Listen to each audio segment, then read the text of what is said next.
What's up, Knicks Nation? Jalen Brunson does it again.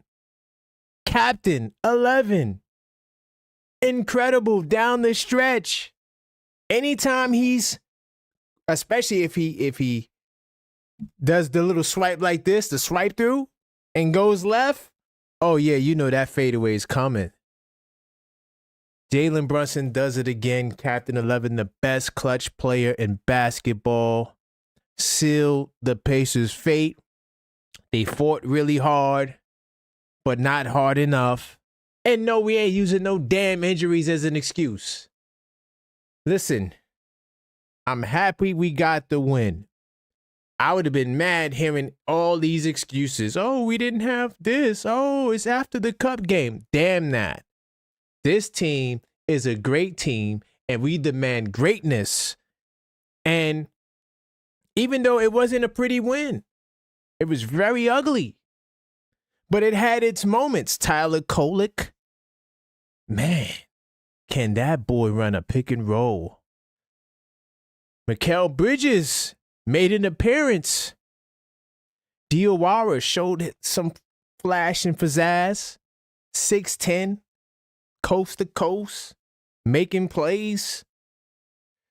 Aria Hukporty, Jemison making plays on the inside. Listen, we're going to talk about all of this and more on tonight's episode of the Post-Game Call-Up Show.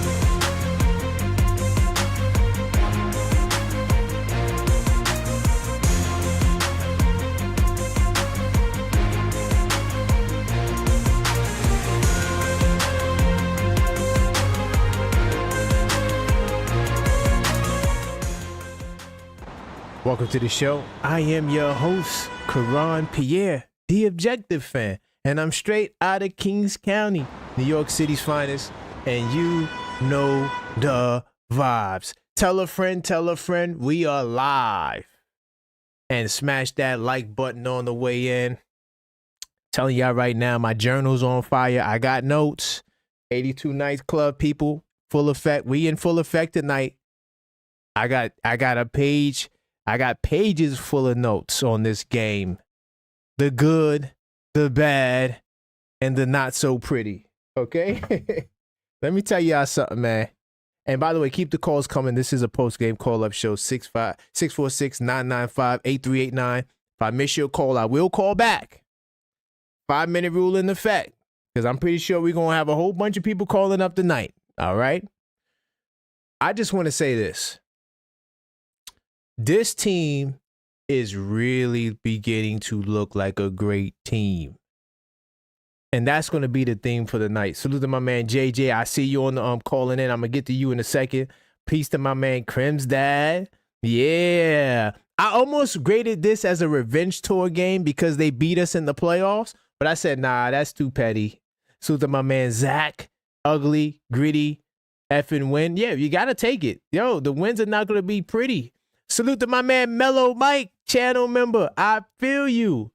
Cool Breeze says, good win. This game is starting to slow down for Kolek. Facts. Once again, salute to Zach. Let me see. JJ, Mellow Mike. Okay, I see you, Yuri. I'm gonna get the first caller in the building. Keep the calls coming. Like I said, I'm gonna come right back to you. So if I miss your call, be ready for the call back. All right. But we're going to start this thing off right, man. New York City salutes all day, every day. I love the way these guys look. You're... Hey, man. Yo. How's it going, Mellow? I was about to call you Mellow, man. How's it going, JJ? How's it going, JJ? How you feeling tonight? Yo, I mean... I'm hyped, man. Talk to me, Listen. JJ. Oh, I'm sweating, man. That game, considering all the guys that were out, man, from both sides, man, that was a great finish, man. Listen. Wow. I mean, Brunson, man, what can you say? He wasn't great in the fourth, obviously, until when it mattered the very, very most. He had a couple that were like in and out. Yeah. That, could have went down. He had the turnover late off his foot. Mm-hmm. But to just get that three, that step back. It's funny because Nembhard, who he's a player, man. Oh my God, he is a player. He's solid. Yeah, he's solid. Oh man. So you saw the play where he like shoved in that could have been a flagrant, by the way. That late play, the foul, when he Yeah. like shoved him down. Like, I Right. don't know, man. So after that, right? There was a timeout. Mm-hmm. And you could see, I saw the Brunson's eye. He comes out of the huddle and he doesn't take his eyes off Nemhard. Like, he was tight. He just had that look. I said, it's a wrap. I said, That's it's that a wrap. Mamba mentality right Yo, there. he did not stop staring him down. Every second he was walking out of that huddle. Mm-hmm. I Mm-hmm. saw it. I was like, yo, he just made him mad. I Yep. knew it. I knew he was going to drop. I knew that was going to go in. He just had that look. He's like, Yes, okay, you he wanted to did. throw me on the floor? Here you go. Take that. Take Oh, that. Oh beautiful. man. Take that, Great man. stuff. Take that. Great stuff. When he swipes through and goes left, you're cooked. Uh-huh. Yeah. Yeah. Yeah. If he strike through, goes left. Even if he goes right, it don't even matter. The swipe through, the step back, Yo, that was, it's over. yo, man, that was a great game, man. Like, all the players that were out on both sides, us, no Hart, no Mitch, Yeah. no Cat, I mean, I gotta give credit, obviously, Kolek, man. What can you say? And now that he just keeps outdoing himself, man. I Yeah. mean, the play behind the back hits the midi. I mean, come on, man, Yes. that's crazy. Crazy, yo, Yo, crazy man. stuff, man. We're gonna have good problems because when everybody's back, I mean, you're almost, you can't take Kolek out right now, like. This moment had some pain points, JJ. And speaking of what you just said, it correlates, right? Mm-hmm. I flipped my lid twice tonight in this game. Anytime he plays the 3-point guards, Kolek, Clarkson, Brunson, I don't even have that much hair in my head, but I just want to pull out every string. Why do we make ourselves smaller? Why? We did it in the fourth quarter. They took a 7-point lead, JJ. I'm like, yo, we just make the game harder. Right. Because they were killing us on the glass. Yeah. And you can't go small then because it's the cross matches. It's what happens in transition when you get a big on a small, right? And even if they're not going to them like in the post or nothing, it's the rebounds. That's why they were killing us on the glass. The cross matches, they were killing us all day. I'm like, oh my God, somebody on the bench. Listen, I know I'm not that smart. I'm not as smart as the coaches on the Knicks bench. Somebody has to see it. And then when it got to 7, they pulled them out. But that could have been too late, JJ. Right. You know? Yeah, so, like, to add to what you're saying, I think we need to make a trade still. I think we need to get some height that we could play. Somebody got to go because, like you said, it's a hell of a decision. You got Deuce, Clarkson, Shaman, Kolek. Who's out? Who you going to play? Right. I don't know. You got to make the hard decision, brother.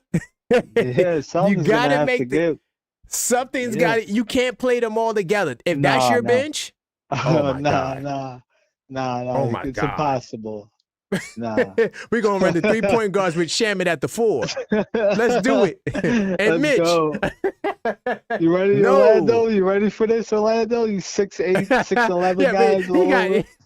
He got the silver coming in with Kolek guarding him. Get the hell out of here. Yo, I mean, so I don't know what you do. I guess in a way, maybe it's good problems to have that you have a bunch of good players. Good problems. But I don't want to see him play. Listen, we can't play 11 guys. Right. We can't do it. It looks great. Yeah. But the Warriors play 12 guys, and look at them. You can't. You got to make a decision, bro. Yeah. You have to, okay, these are my 10 or these are my 9. You can't, okay, then I got to give Yaboo 3 minutes. Nah, dog. He was tragic tonight.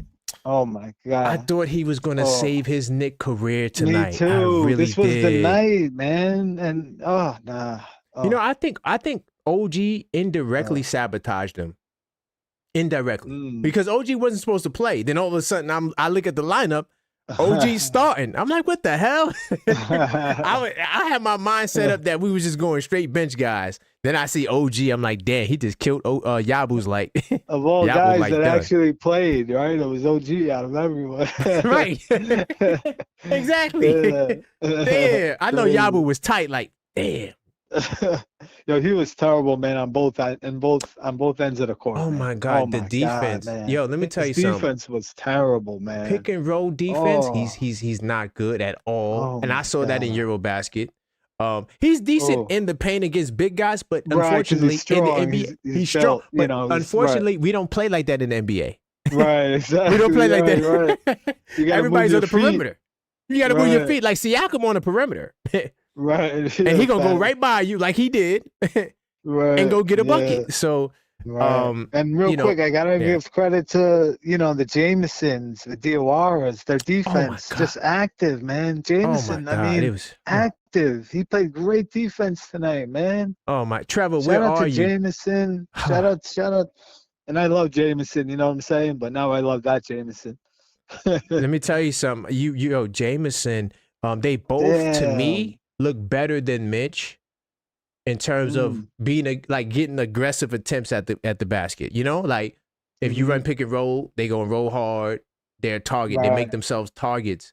Jameson was setting good screens too, man. Yeah, Jameson set good screens. Hell yeah, man. He was setting Ariel too. screen. Ariel know how to roll off the screen. I thought all and that's three why of them Kolek was brought it, feeding man. them.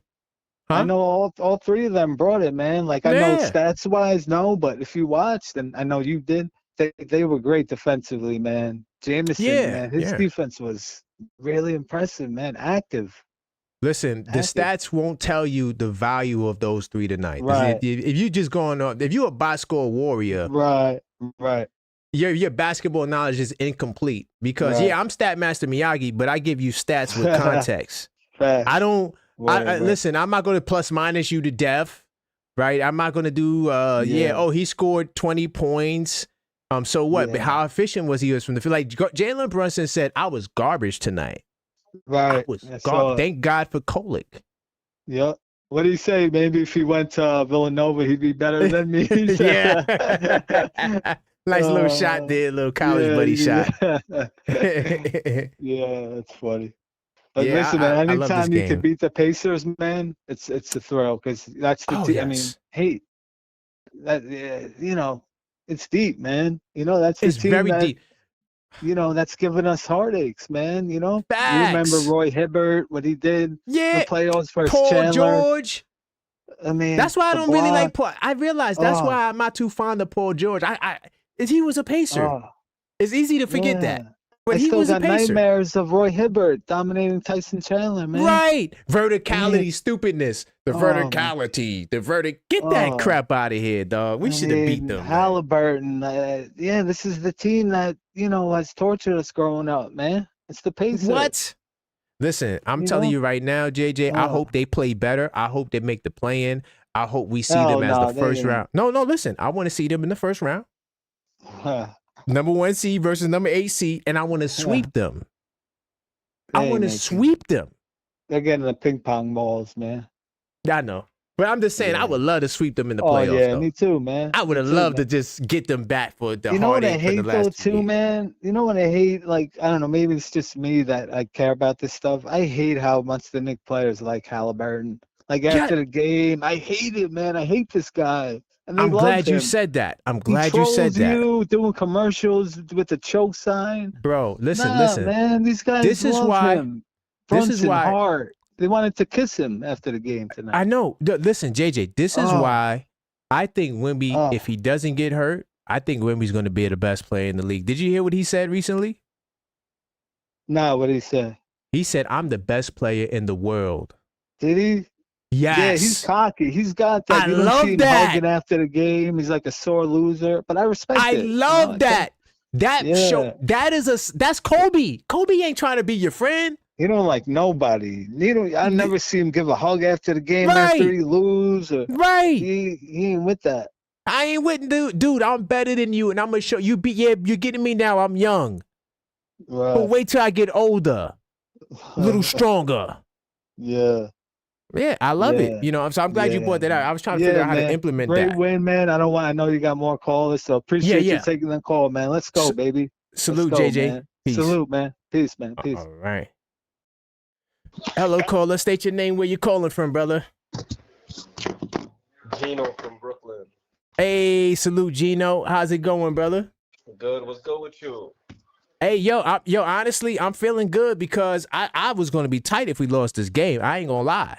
I'm not going to lie. I was ready to, this would have been a different show. This would have been a different show. I'm like, I know he's scared. I don't want to hear no injuries. Listen, you're a great team. You got to beat these dudes. We know they hate us, right? We know they're going to play their best. Yo, they got smacked by the Wizards at home. I'm talking about dog. It was so embarrassing. That's part of the reason why I'm like, we better not lose to them. The Wizards, without Sarr, without Middleton, dog walked them. Literally. In Indiana. There's no way this team beats you. You know what's funny? When you got that New York on your chest, they always going to play hard. Of course. Who you is. That's a fact. It don't matter who you is. But at the end of the day, we always got issues with the Pacers. Yep. No matter what. No matter who on the team. Especially on the road. Especially on the road. Yep, that crowd hates you. Guys start getting confident. Yeah, man. It's yeah.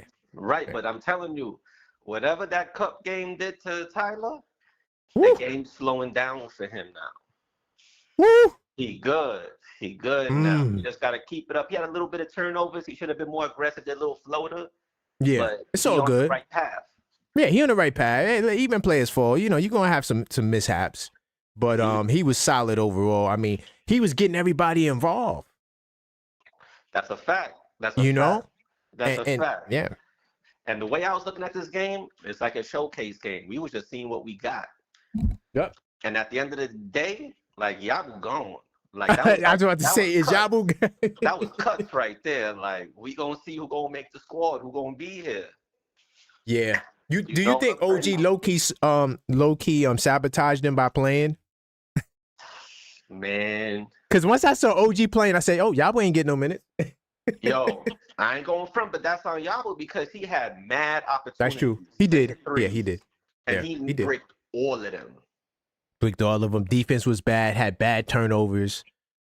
Forgot how to set a screen. It was just, damn. He not ready. He not ready. But Porte, he needs to play more, not in the G League. He needs to get more reps in the real game. Facts. Because if you look at the game, you can tell who the game's slowing down for and who the game is still fast for. Yes. Like Diawara is still fast for him. Porte, the game is still fast. You could tell by looking at him. But they need more reps. That's going to come over time. Right. Exactly. They still raw.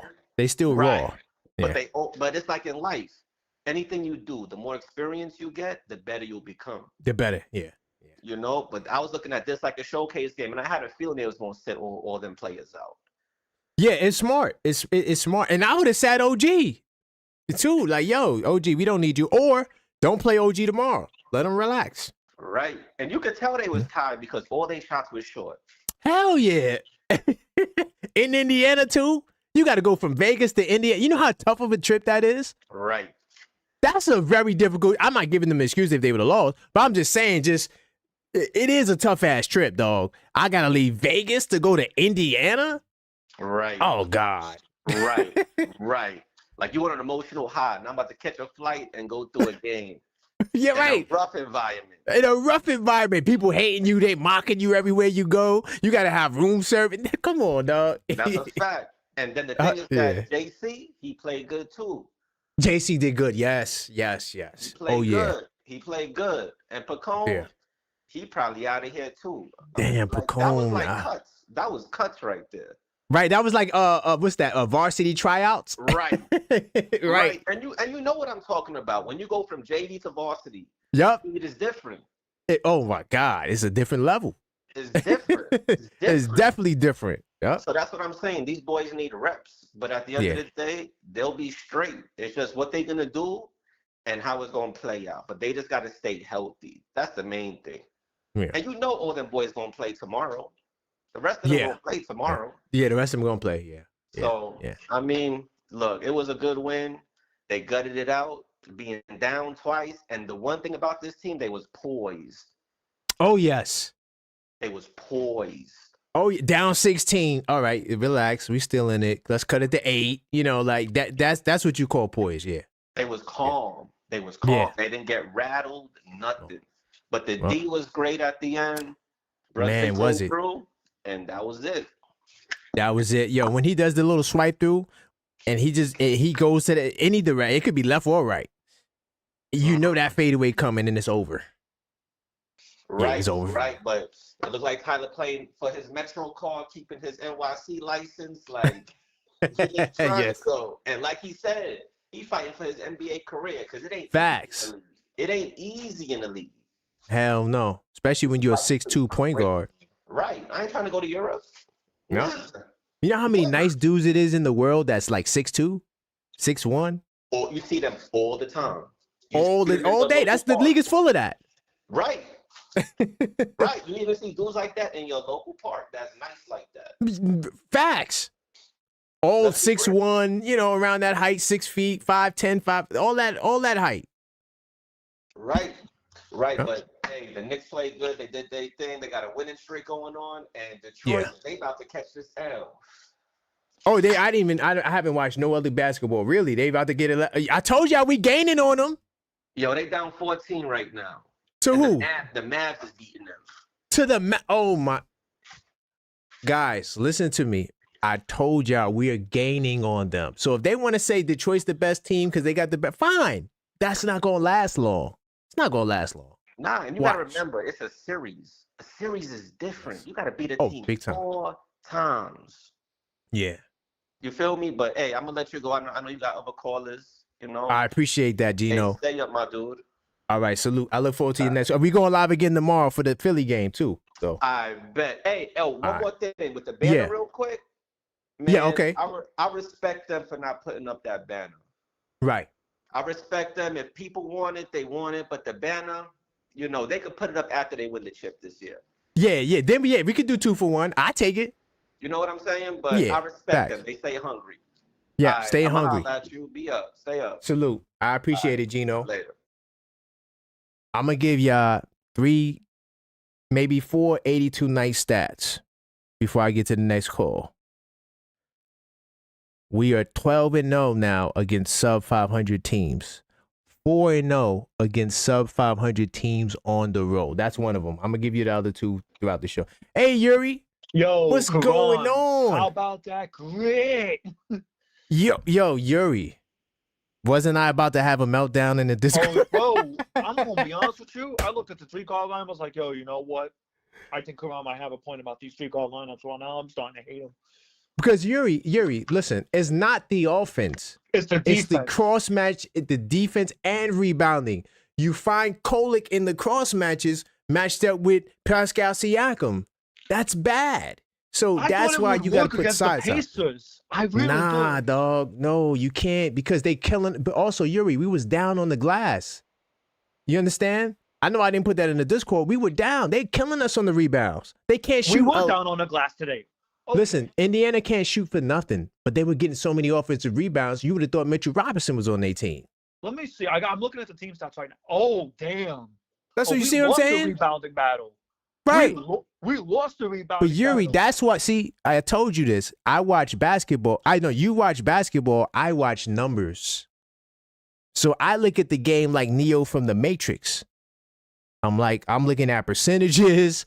I'm looking at probability. And I'm like, yo, dog, that's why I put in this. I said, yo, we lost. It's over. You said it's over? I said it's practically over. Unless Jalen Brunson hits a miracle shot. Oh, my God. No, it's not a miracle. He does this. It's not a miracle.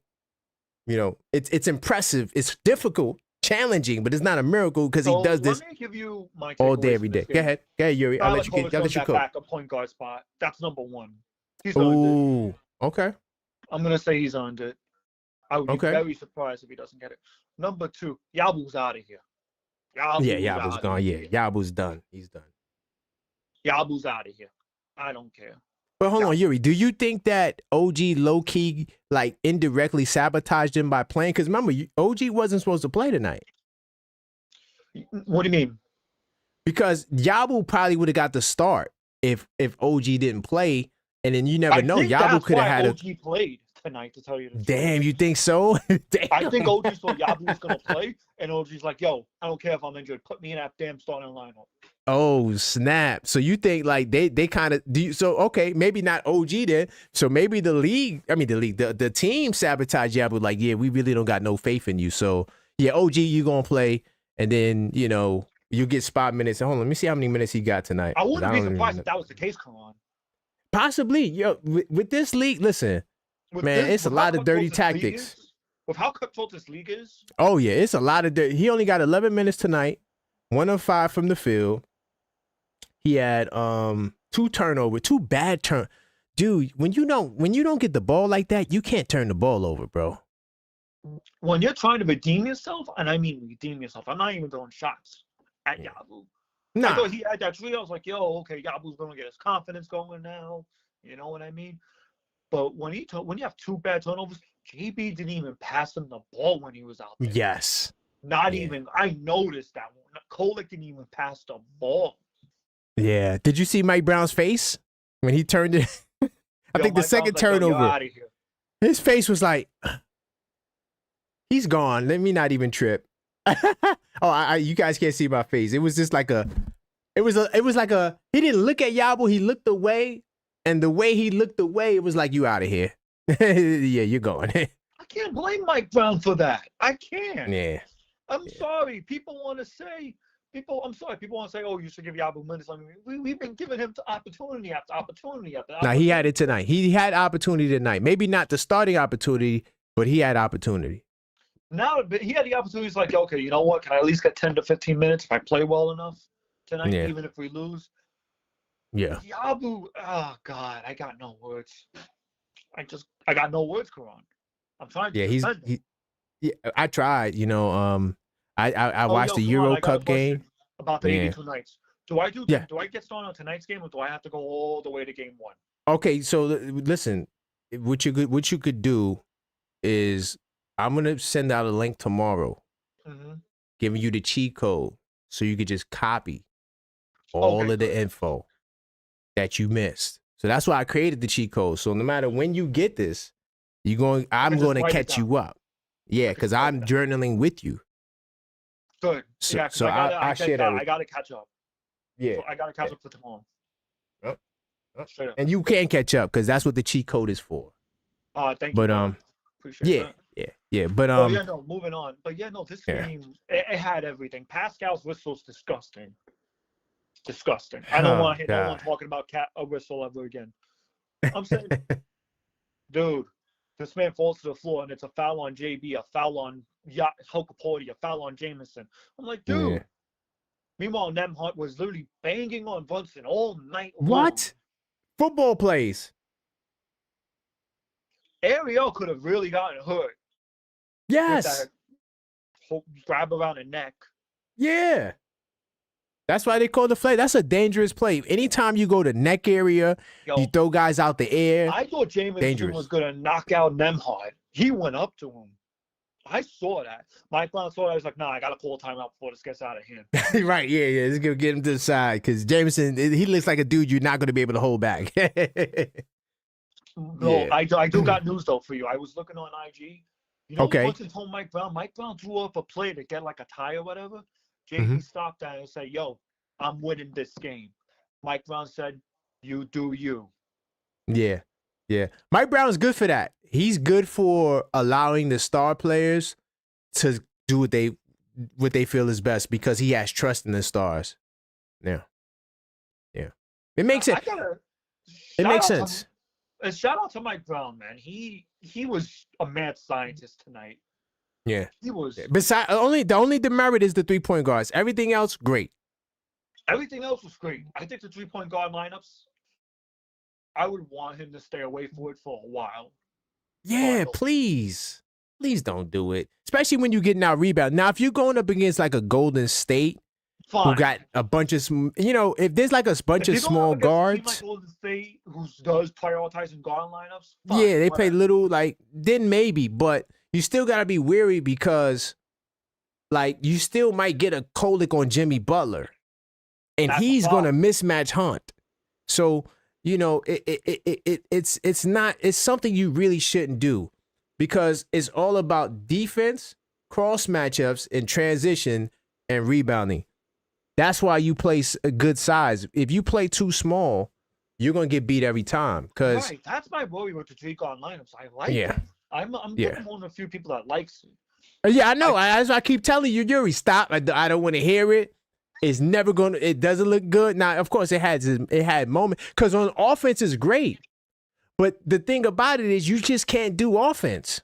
You got to rebound. You got to defend. You got to defend in transition. You need more size. If you're gonna you need more size. It's not even half court, because in the half court, you could set your defense. You could run a zone. I'm talking about transition, cross matches, rebounding.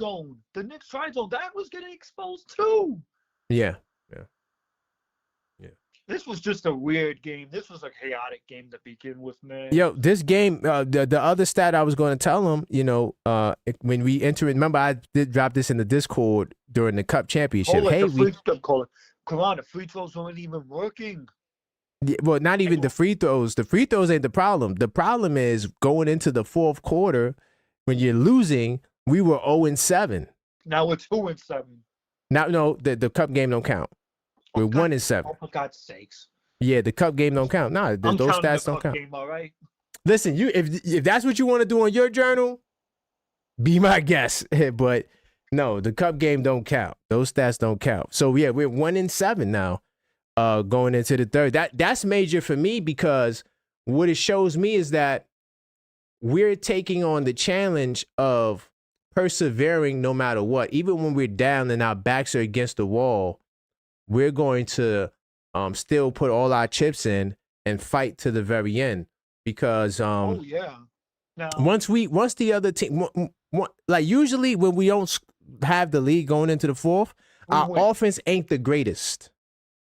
Right. So, and when the offense isn't the greatest, we're vulnerable. But when the offense is just average, or like Super Saiyan mode, like what's that? Super Saiyan is Dragon Ball Z. Yeah. When we get to that level, oh yeah, it's over. We could win the championship. There's not even OKC could stop us. Right, but I will say though, the defense looked it was not good until that fourth quarter. But that fourth quarter hit, boy, I saw they adapted to the Pacers' physicality. They adapted to the football plays. Football plays, yeah. Doing to them.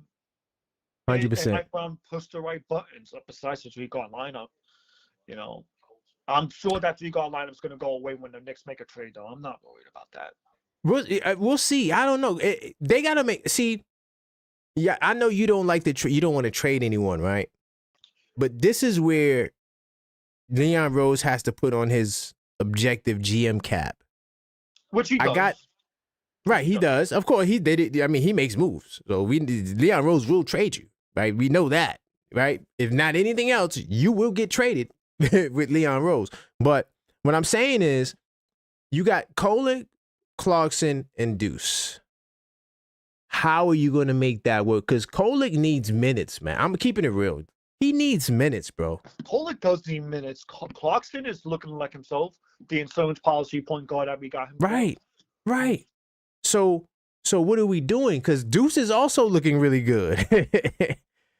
Also, Mavericks are blowing the lead against Detroit right now. Okay, Detroit fighting. Okay. One thing about this game, though, Yuri, the Pacers in the first quarter, because I'm looking at my 82 nice notes, they shot 43% from three, and the Knicks turned up the 3-point defense. They shot 28% in the second quarter. They dropped all the way to 28%. The problem I have with the 3-point defense, Karan, is that it's not consistent. No, no, that's not true, Yuri. It's been consistent. Listen, in the month of December, no team has shot more than 35% against us from downtown. That's a fact.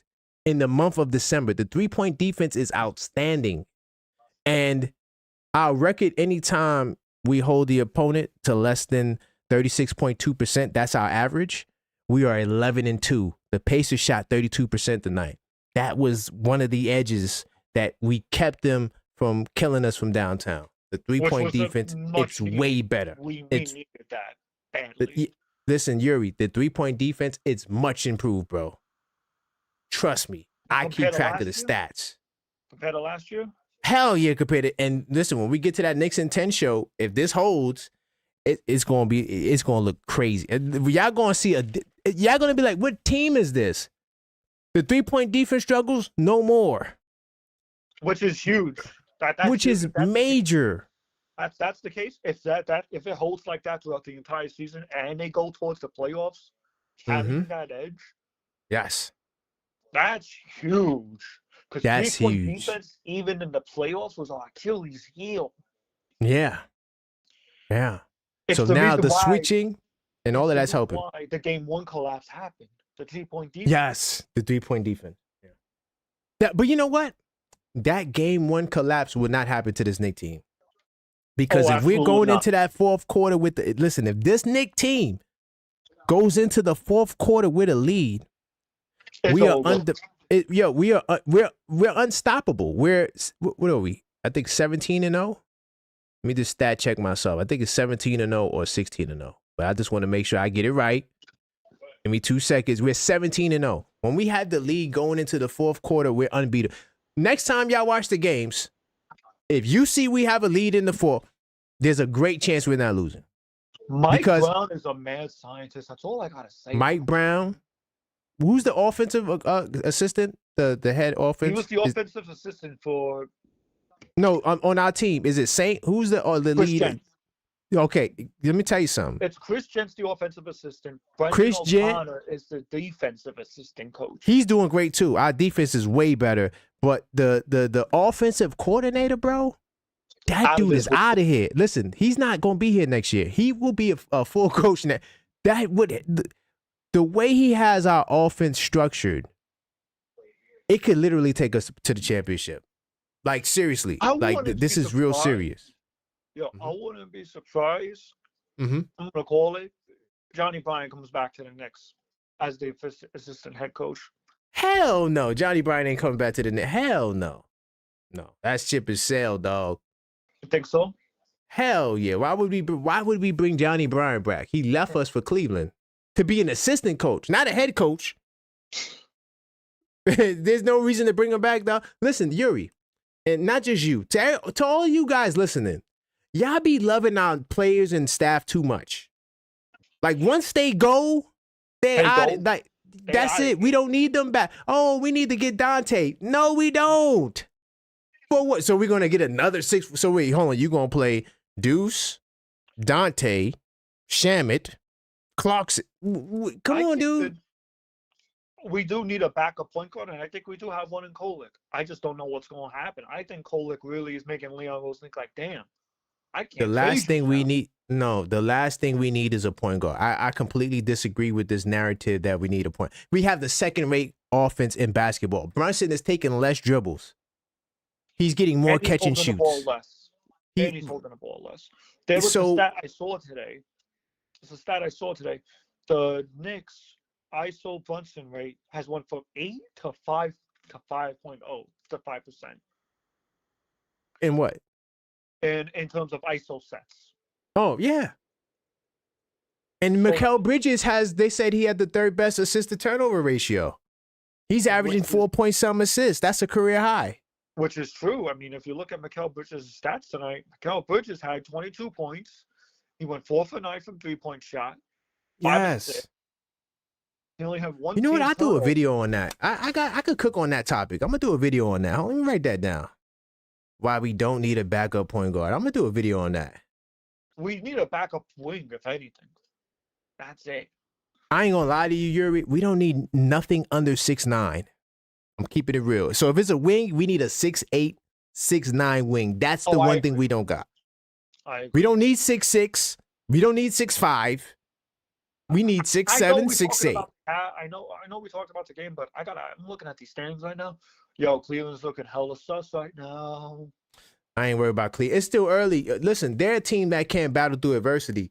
If they get all their guys back, they're going to be tough. And if they can sustain their health, that's going to be a tough ass out. So good luck to whoever got to see them in the first round, you know? But I'll let you get your final thought, Yuri. Yeah, my final thought is this. I'm very happy with how the Knicks is doing. You know what I mean? I'm very happy with the grit that they showed today. Yeah. You know, I'm happy with how they played as well. And overall, the defense is so much better. They're switching. They're not in drop coverage as much no more. You know, all the sits have been on point. The communication's been there. You won this game with your G League. The Pacers got beat by a G League team. And if I'm the Pacers, that's embarrassing.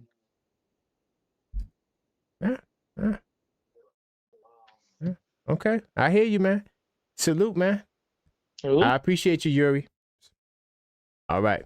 Yeah, I got to get that club. I'm going to get y'all links, by the way. To those who got the journal, the 82 Nights Club link will be going out so you guys can catch up. So go get yours now. Listen, you get this now. I'm going to give you all the stats, and then you could keep track of, you could even keep track of stats that you want to keep track of as well. You know, like Yuri has stats that he keeps tracks of. And so, yeah, we're going to be journaling together. Let me get the next call. I'm going to keep the calls coming. Yo, keep the calls coming, y'all. 646-995-8389. Tell me how you feel about this game. Hello, caller. Let the people know where you're calling from and your name. It's Ron from Baltimore. What's up, man? Oh, hey, yo, Ron, man. First off, salute to you. I appreciate the call because I know you got the kids. I know the struggles. Oh, and man, no, on Knicks game night, it's my job to get them to bed as early as possible. Right. That's the same thing with my son. So like my thing is, get him to bed. I gotta wear them out and tire them out for a couple hours and get them to sleep. That's my goal. 100%, man. So I appreciate it, man. So what was your thoughts on this game? I'm not gonna lie to you. I almost had a meltdown. I almost did, but then Jalen Brunson saved the day once again. Saved my sanity. So what was your what was your thoughts? I forgot your name. I forgot your first name. Oh, Karan. Okay, yes. Karan. This is one of my favorite shows, and I just want to appropriately address you, Karan, and just give you a lot of credit for what you're building. So thank you, brother. I appreciate that. So yeah, man. He saved the day. Obviously, Brunson to me, the Knicks had every right to lose. It was a tough scheduling to come back after a tough cup game to go back and have it back. To me, that's hard to fly to Indiana. Like they would have had every reason. You wouldn't get mad. I wouldn't be mad at them if they lost, even though we are better than Indiana, obviously. Listen, I'm with you, but I would have been mad for my reasons. Yeah, I know you can give them the pass. That's you. I'm not giving them the pass. No, I hear you. And I'll tell you at the end of the call why, but go ahead. I'm let you cook. No, it's them. It's them, and you want to get payback. And listen, Ron. I watched them. Right? I watch 2 games every time we play somebody. I watched Washington blow them out in Indiana without Middleton and Sarr. Wow. So if Washington, you better listen. I'm not saying we got to blow them out, but you better get that win, dog. No, you're right. That's I watch too much, Ron. I watch too much. No, I hear you. I hear you. I just I guess in that second half when it wasn't going well, they could have threw in the towel and just said, pack it up. Yeah, you play tomorrow. But I give them credit. To me, Kolek to me was what won them the game, in my opinion. He got incredible. The thing about him, okay, so what I'm about to say, please don't. I don't want to say he is this guy. I'm just saying he reminds me of this guy. No, that's fine. He reminds me a little bit of Steve Nash. Oh, okay. I'll put the disclaimer up just in case, but yeah. Okay, Steve Nash. Hold on. Do you mind putting the disclaimer up? Because I don't want you to get in trouble. You need you just never know, man. No, but Steve Nash is fair. I think a mini Jalen Brunson too. The way some of his moves. His vision. His vision is crazy. In the last 2 games, he's made some of the most sick, cross-court passes, threading the needles, seeing it before it's even there, directing guys on the floor. He had one play, I think Wally pointed it out after the game on the screen, where he was telling Bridges, come off that little screen with Jamison, and you'll have a direct line to the back. He was directing traffic out there, and I think Kolek. Look, I'm not saying he's Steve Nash, but he plays a little bit like Steve. You would love to play with a guy like that. because you know you're going to get the ball in the right spot.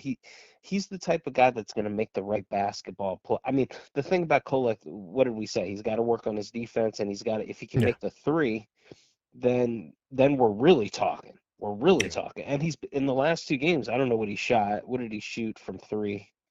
I could pull it up. Yeah. But, I could definitely pull it up. I mean, he was definitely efficient, I'm sure, but I just didn't know. Yeah, he's very efficient. So tonight he was 7 of 10, 2 of 4 from 3. That's fine.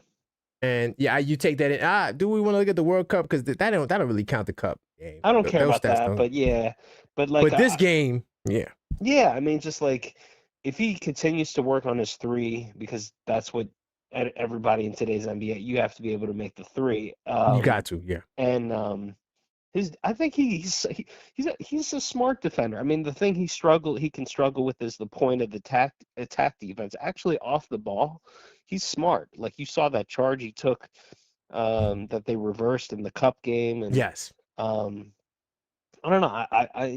Everybody talks about the need for a backup point guard. Let's just see the next couple of weeks, because he's going to continue. Like we saw it, like they see it. Yeah. So like I think what we should do is give Kolek. I know McBride's out and he'll come back. I get it. I think you got to make room for Kolek to just continue to plug him in and see what he is, because at the trade deadline, everyone was talking about point guard. We may have a backup point guard right now. Listen, Ron, I don't understand the narrative about backup point guard. I think it partially is because people think Brunson is a chuck, right? And they don't have no faith in Deuce and Clarkson, and then Kolek wasn't getting much run. I mean, he's been playing the last 11 games, but before that, he wasn't really playing that much, so people forgot about him. But to me, the point guard is our strongest position, because Brunson plays like 35 minutes. So you only need 13 minutes from another guy. Why would I go trade for that 13 minutes when I could go get me a 6'9" guy so I could stop playing all of these 6'4" guys together? Now I get rid of some of the 6'4" guys. I go get a nice 6'9" guy, and now my rotation is complete. When you say a 6'9" guy, you talking about another wing? Just a big I'm talking about a power forward. Who maybe could play 3. What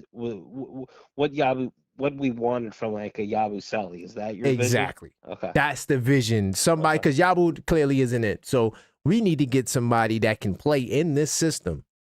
So you're looking for a 4. I'm looking for a modern 4. That 6'9" slim dude, kind of like a Jalen Johnson build. Not that he has to be as good as Jalen Johnson. Defender, a solid defender. Right, 6'9", can run, dunk a little bit. I ain't saying he gotta be like Obi Toppin, but I'm with you. I'm with you. That we need to get that. That would really help them, because one thing I've noticed, like we are a physical team, like with the Mitch thing, with the rebounding, and we are also physical offensively. From Brunson will go at people's chests, even Cat 100%. On his drives. Cat, Hart. So we have physicality, but I do think you make a very good point. I actually agree with you. I think if this Kolek thing, I don't view Deuce as a point guard. He can handle the ball. I don't view Deuce as a point. That's just me. I think I think Kolek is a pure point guard. Let's let the Kolek thing go for another month. Let's see what he is. I like him. I wouldn't trade him. I wouldn't trade him either. I agree with you. I think a big guy. You want to call him a forward, call him whatever you want, but call him whatever you want, as long as he's 6'9" and he's athletic. Athletic, because like OG is athletic. Yes. OG is definitely athletic. How tall is OG? How tall? 6'7", maybe 6'7.5". How tall is Bridges? 6'7", maybe 6'7.5". Yeah. Okay. 6'6". Depends on where you look at. Yeah, but he looks more like 6'7" to me, Bridges. But like, when you watch, like, I know we have good, like they're good defenders. Bridges on the ball is not. I mean, he's been better this year overall. But the thing he struggles with still is getting around screens. OG's much better, but like, if you added one more guy to those two, like a big body bruiser that's strong and athletic on defense with those guys, that would make them so much better. Like you wouldn't always have to say, "Oh, Mikal, OG, do everything for the defense and cover up all the holes." There you go. And another reason why it would make Mikal and OG even better on defense. Perfect, bingo. Because what was giving Mikal his success this year is that he's not always guarding the point of attack. Yes, he's been moved around. Deuce usually gets most of that responsibility when he comes in, and Deuce has been getting like 25 minutes. So you get 25 minutes of Deuce guarding the best guys at bringing it. So now Mikal goes on the wing. Would you say OG in the starting lineup has been guarding the point of attack? Sometimes they've been sharing the duties. They share it, yeah. They share it. But but to your point, if you add one more, because Brunson's not a defender, Cat's been playing good protecting the rim, but like if you add if you add one more guy to Bridges and OG that's stronger, that's athletic, where that just even takes even a little more I think you can never have enough big, strong, athletic guys. You can't. Like, I know everybody loves Bridges and OG, and they're wonderful. Like a lot of people are jealous of what we have. But if you add one more strong, I agree with you. I think he needs to be bigger and taller. Right. Just like a 6'8", 6'9". Maybe he could shoot threes. I would love that. Yeah. But defense, he's an athlete. It would help, and I'm gonna say this. I'm not knocking. Like, OG's athletic, definitely OG's athletic. He can get up there.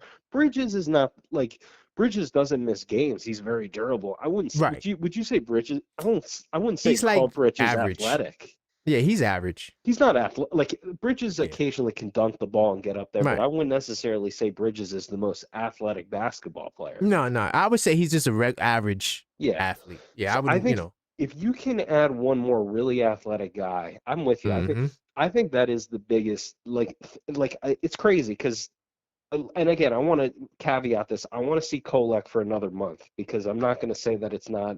The backup point guard thing is important, but right now I'm liking what I'm seeing. But I agree with you. Right now, if you get a bigger guy, 6'9", call him whatever you want, a forward or whatever you want. I don't care. Just that can shoot it, stretch the floor. Yaboo ain't it. We need to. I think Leon actually realizes this and needs to do it. And then the one other thing I'll say is, you may want to. I know this is crazy, but can you possibly get even another center that's just insurance for Mitch, just in case, like a cheap center. I don't know if that guy's available. I understand we have Mitch and Huck Porty. I get that, but is there any way to nab even another center, or is that asking too much? So Ron, right? Yesterday I did a show. I did a double header, and the second show was I'm leaning towards not trading Mitch. Neither am I. I agree. Yeah, I'm leaning towards. Valuable. Yeah, I think that because watching the Spurs, it opened my mind up to the fact that we may have to see a Jokic in the finals, a Wemby in the finals, a Sengun in the finals, right? Yes. And so you want to have Mitch there to guard those guys for a good period of time. He may not start, but when it gets crazy, Mitch, go out there. We need you to shut him down. Do your best job for like 6 minutes just to, cool him down. Yes. And then, you're going to need that in the postseason. Ariel and Jemison, as good as they are, I'm not in the playoffs, in the finals. In the playoffs, I trust Cat and I trust Mitch. Exactly. That's why you're conserving Mitch in the regular season. That's why I supported all the limiting his minutes, because he can have these stretches where he literally. We saw it in the Cavs series a couple years ago. We saw it in the Boston.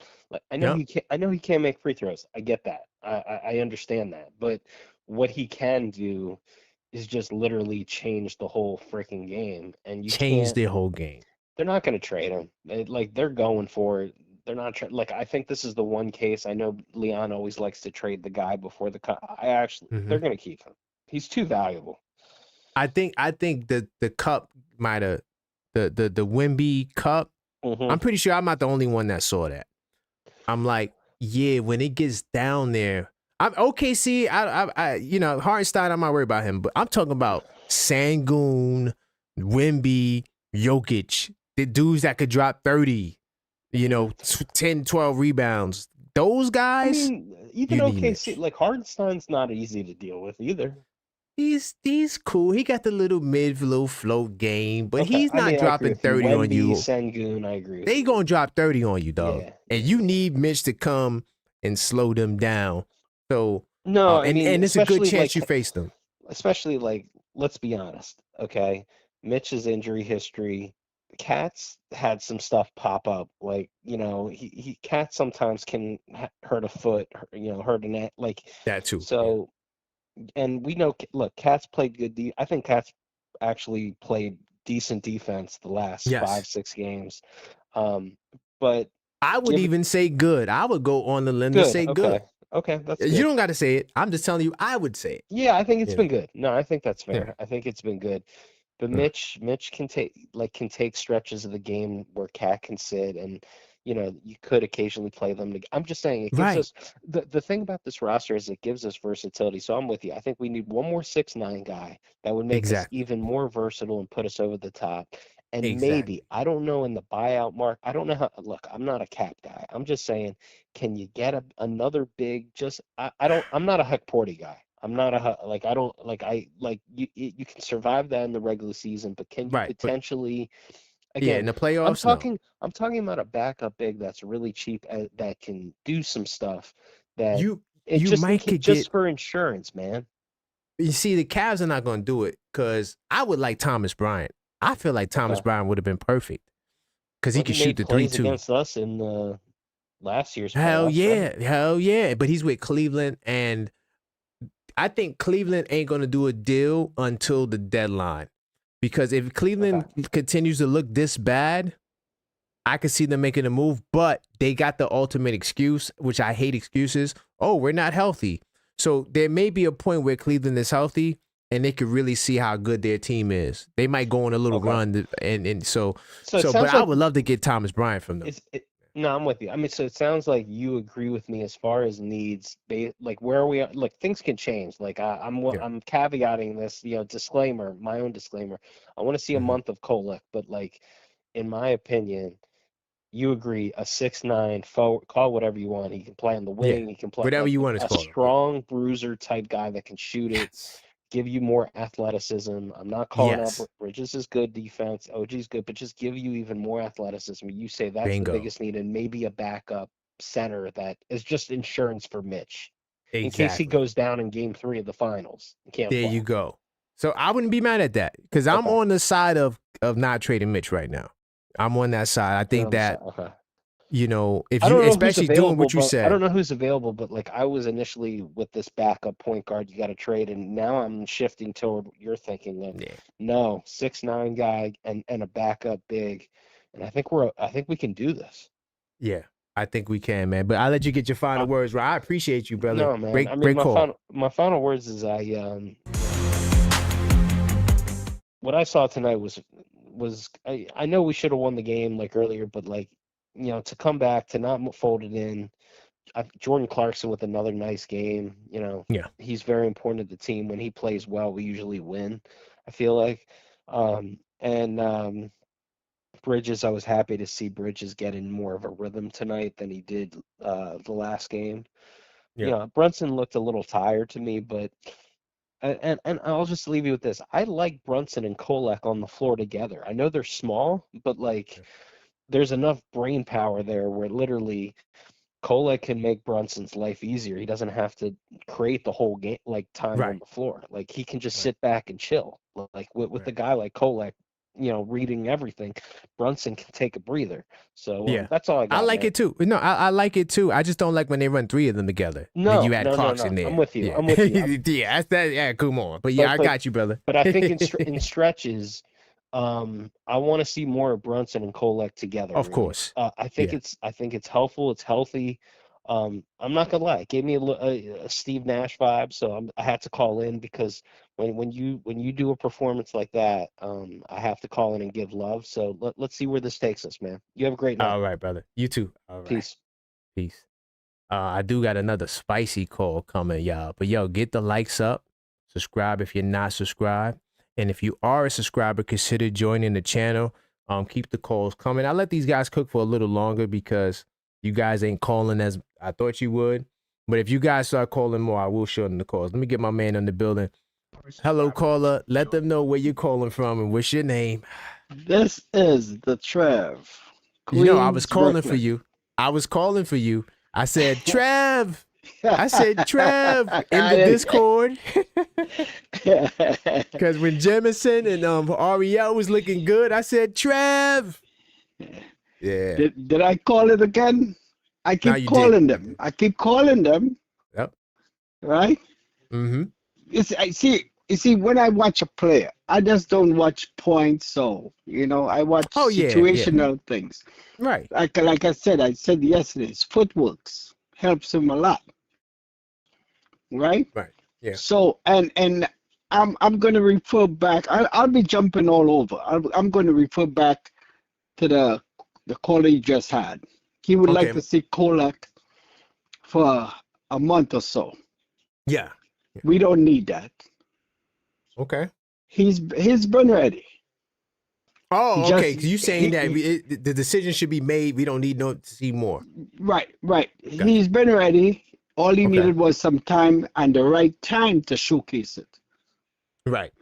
And he was not nervous in showcasing it in both times. We had different types of games and different types of crucial situations, and he handled them both good. Right.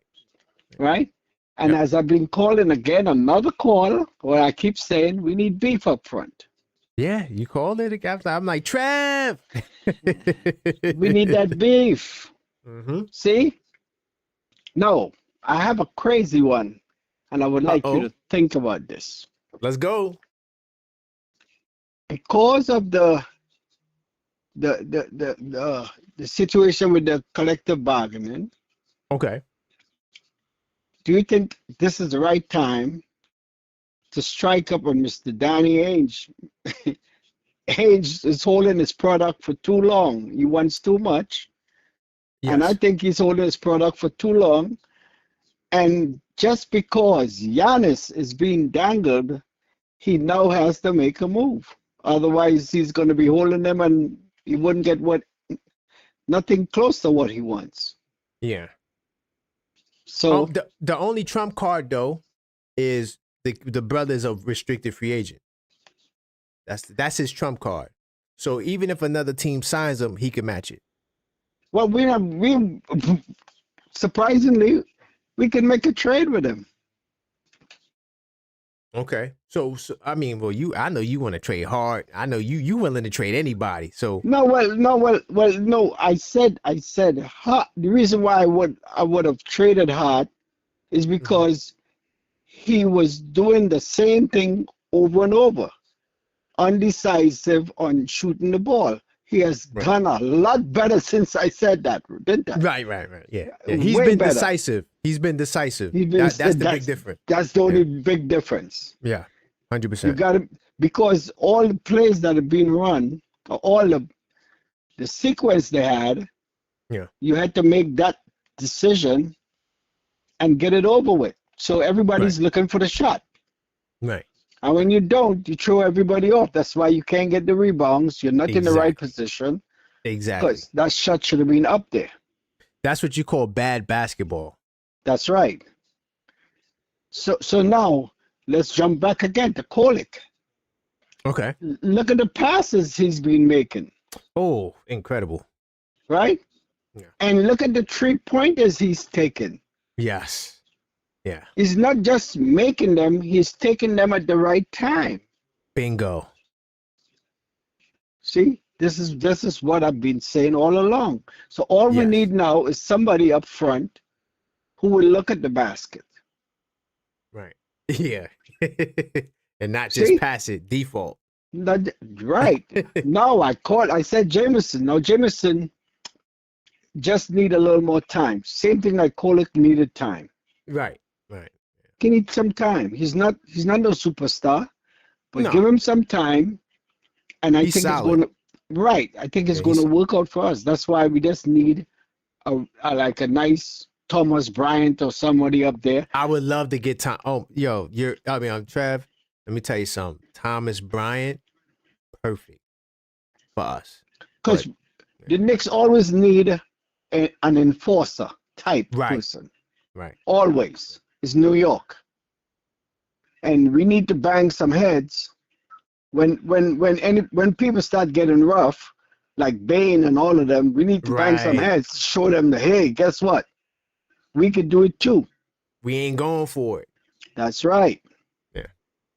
And we don't want our small guys bang with them. We want the big guys bang with them. Big guys, right. Yeah, let them feel it. Let they right.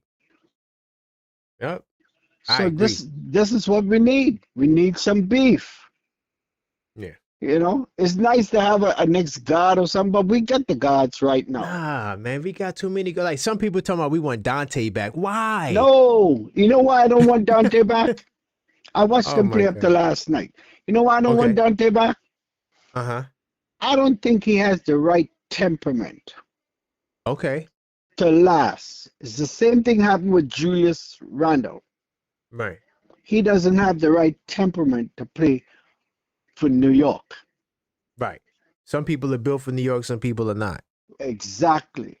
Dante, he got the moxie, he's all right, but guess what? When things are not going his way 100%, yeah, he just disappears. He not only disappears, he opens his mouth on the bench. Oh, he starts talking. And that's the problem. And then you're going to see the Villanova side. Oh, right. I played for Villanova, so therefore I should be. Yeah, the arrogance. And yes, entitlement. We don't need entitlement. Right. Right. And that's another thing too. Like that was the big deal. People were speculating how would he feel going from starting to coming off the bench, because he will be coming off the bench if he was to come back here. So very much. Why do we need that? Like you got a combination of him and Shamet, Deuce. Right. Yeah. Why do I need that? I don't need that. Now keeping it back, we don't like it, but Shamet may never come back. Technically, because as soon as he comes back, he's going to be tested. He's going to be tested by the other teams. I hope that's not the case. Oh man, we we have to look at all sides, like it or not. Right. Yeah. Like it or not. Yeah. I thought he should have got the surgery. I thought he should have got the surgery last year. Right, yeah. Right, because it comes like playing football, and a guy in the secondary gets hurt. And they put a rookie. The quarterback goes to that side in the first play. Right. Yeah. We're going to catch that. Welcome to the NFL. Welcome, you know? Yeah. Especially if you're going up against Orlando. You already know how they get down. They football team. Right. Yeah. We're going to go 1, 2, 3 times just to see if you know, the first time might be a fluke. And guess what? We're coming again. We're coming. They're going to set the screen, right? That's right. Going to that shoulder. And what are you going to do? You got to do what you got to do. Oh my God! I hope that. So that is why I'm not, you know. Yeah, I know. I'm not going with that. Mm-hmm. Right. So there we go again. What do? We have to get a power forward. There you go. A big, strong human. Yep. You know, protection. Yep. We need protection. So I agree. You know, and if OG go down, put him in. You know, not to say that we want that to happen, but hey, put him in. OG's not the most durable either. See, but no. OG will be durable if he doesn't have to do overtime. Okay. You see, if we get a big Bay, Sadiq Bay, he could push good times at nights. The time that OG might be a little off, Sadiq Bay he'll drop right in. I like Sadiq Bay. And we don't miss a beat. Yeah. I had him on my fantasy team. Yeah, he's a bucket. He's a bucket. That's what I like. See, you know, like you always say, you can't just be on one side. Like you gotta score, man. Like you know, you can't be somebody that's shy and I don't want. No, that's wrong. New York's the wrong place to be shy. Yeah. Nah. We need somebody that's gonna be aggressive. That can help us. You know, not like we don't need what Yaboo's doing either. Like we need somebody. No. Yaboo right now is history. He is history. Yeah, he's gone. Yeah, he's gone. Yeah. You know, so 100%. You know, it's nice while you try, and guess what? We got somebody else. There you go. Remember, this is not friendship. This is no. Nah, this is business. This is business. This has been and we trying to win the championship. Well, you got to remember, everybody's trying for us not to win. That's true. That's so, true. You gotta do what you gotta do. That's true. We won the in-season cup. Right. And they're treating it like if we never even qualified to go to the final. They're treating it like we didn't win anything. Yeah. But yet when everybody has won, they won the cup. Right. LeBron won it. I didn't hear much hate. I didn't hear nobody. Giannis won it. Oh my God. Yeah. Right? New York won it. They just win a game. Come on. See? Yep. So that's why we need a punisher inside. When Charles Oakley came to the Knicks, he was no big timer. He was decent. Right. Good rebounder. Right. Defense. Yeah, that was it. What's this other one who was playing for Detroit and he came and he was like, and he came to the Knicks. Can't remember his name. But from Detroit that came out, I don't remember that. You know him. I'm drawing a blank too, though. Yeah. You talking about early 90s? Yeah, he came late. No, he came late. Yeah, early 90s. Late You're not talking 90s. about Allen Houston, though, right? You talking about Allen Houston? No. After Allen Houston came. After Allen. Oh, okay. And he was Rasheed Wallace. Oh yeah, you talking about way after? I'm thinking way before that. Yeah, okay. Yeah, I'm thinking way before that, right? Nobody used to play around all this fancy stuff and try because they know Rasheed. He's gonna fix it. He's an enforcer. Right. Yeah. See, so that's why we need beef up front. I keep saying that we need some beef, and we need a center. And I think we have this. Oh, did you see Jameson tonight drive to the basket? He got fouled and still score. Yeah. He had a nice little and one. How many times did Mitch even try that for 6 years? Rarely would you see Mitch dribble. I remember one time seeing them do it, but that's rare. You wouldn't see him. And also remember, I went to G League to watch Ariel and Jemison. Ariel was doing that. Ariel was looking like Towns at some point. He was taking dudes from the top of the key to the basket, getting. I'm like, damn, Ariel has that. So yeah, I don't think Mitch would do that in a G League game, to be honest. Not to be funny. I'm not even being funny. I'm being serious. Ariel is his own enemy. He has to learn when to slow down.